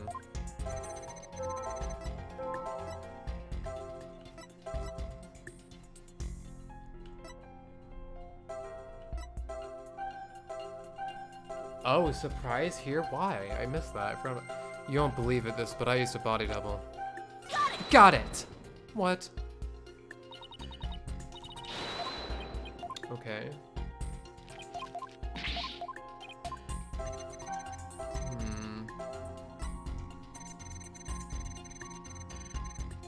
Wait a minute, why wouldn't he still feel happiness about this? You'd think he'd feel happy about the fact that he didn't, his body double is the one who, lost and not him, so he could be like, see, I didn't lose, you know? So, that means I didn't almost lose. My body double did. Got it! There we go. That was actually kind of tricky. I didn't almost lose, you say? Very odd. You exhibited happiness the entire time, except during this statement. You don't know when to give up. Wait, now that I think about it. No, don't stop making stuff up. Just stop making stuff up. When I left the lecture hall, it was during Professor Means' pre-trial speech. That's when I moved the body. I then slipped back in just before the verdict. Oh. So you're saying you were there the moment your double was about to lose? Yes, I was. And naturally, I wasn't happy when I saw that. In any case, I was at the far end of the lecture hall behind the screen. Okay, so Tim, I'm gonna have to give you an IOU of 1,000 points, or I'll have to write this down for the next time we play Toontown. So, well, first, hey Tim, thanks for tuning in, thanks for reading your points. Second, Gray and I came up with that point system when we were playing Toontown during the summer, last summer, and I just have forgotten to switch it out. And that point system, Redemption, is specifically tailored for Toontown.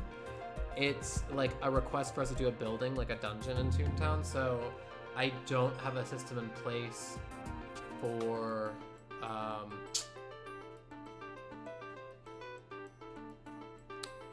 what that is. Maybe you taking over the court. Okay, so you want to have a court battle then, huh?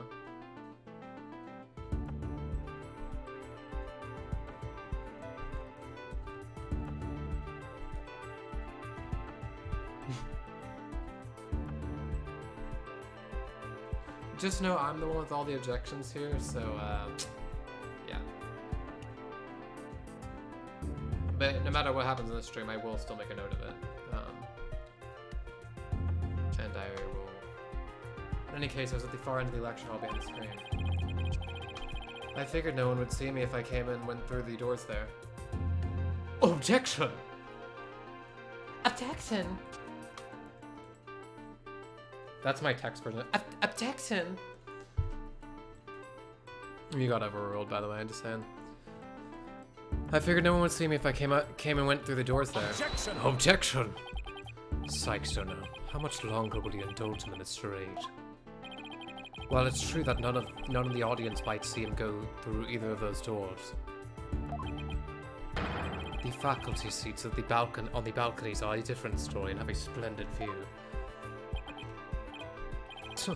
I thought you could do better than that. The lawyer's bench is on the right side, when facing the front of the hall. I used the door on the right side near the lawyer's bench.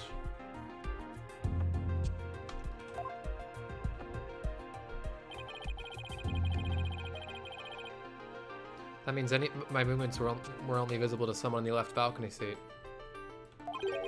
How are you doing today, Tim? I haven't talked to you in a hot minute. I've been really busy. I had a double exam back-to-back this morning.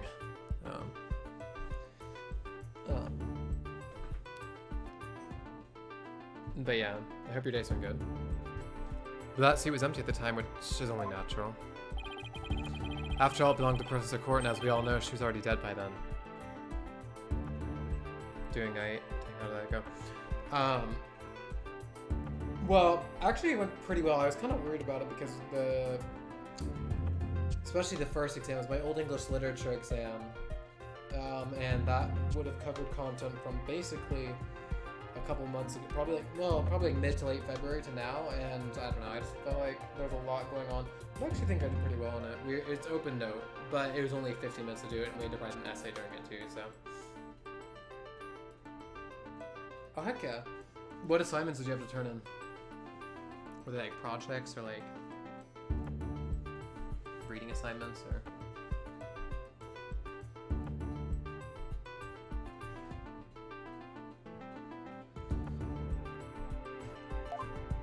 Yeah, just projects, gotcha. When's your, so you're in a term right now, so when's the term over? That can't be right. An empty balcony seat on the left side contradicts this piece of evidence. So you're probably towards the end of the term, I'm guessing this time of year usually is. Because I know at least I am almost to the end of my term. I'll be done this week. Oh, nice. You get out like about a month earlier than I do, 3 weeks. So then so then do you have finals, or are these projects part of like the, were these projects like the part of the finals?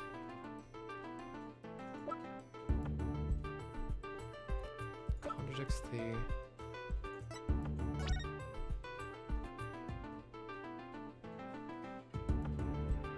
Projects are the finals, so are you all done with all the projects?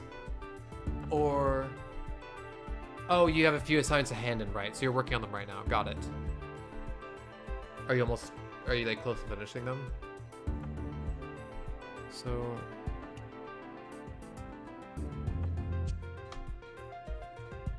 I'm assuming this, because it says Professor Means on the left, but I don't know if it's backwards. Take that! Oh yeah, here we go. That's good.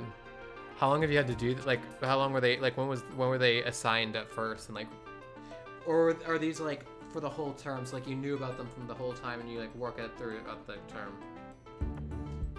I have no idea where this contradiction is going, but I don't have any other moves at this point. Guess we'll have to follow it and see where this takes me. You said you left the balcony, or you said the left balcony seat was empty, but was it really? I saw it with my own eyes, it was definitely empty. But what about this diagram? According to this, Professor Means was supposed to be seated in the left balcony seat. But if you left the lecture hall during his pre-trial speech, he would have been standing there at his seat addressing these students and faculty. God, no, this can't be right. Wearing the 12 semester, just continuation, gotcha. Oh, noise level down to 80%, that's pretty good. You do no one any favors by exposing the falsities of his confession. I've told plenty of lies so far, but this part's true, I tell you. There was nobody in the left balcony seat. You gotta believe me. Doesn't seem like he's lying this time. Okay, Mr. O'Connor. Let's have you testify again, but this time don't spare any details. You got it. I'll repeat it as many times as you like. I mean, my ingenious escape act warrants repeating, considering I'm the real killer. All I really care about is whether that seat was empty or not. Okay, let's save here. I'm gonna call it info update because of time purposes. I want to make sure there's still enough time for next time and stuff like that. But Tim, I hope you get you're able to easily, comfortably complete your projects by this week, whenever you need them done. And everyone, thank you for watching the stream. And Tim, I still have the IOU. I'll write that down. But yeah, I thank you everyone for tuning into the stream. We'll call it here. Let me just close out of this. Probably will.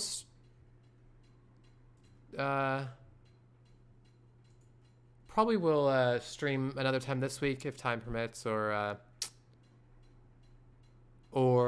just another time soon. Especially when school gets out, though. That will really be when I can stream more. So, thank you everyone for tuning into the stream, and I will see you guys next time.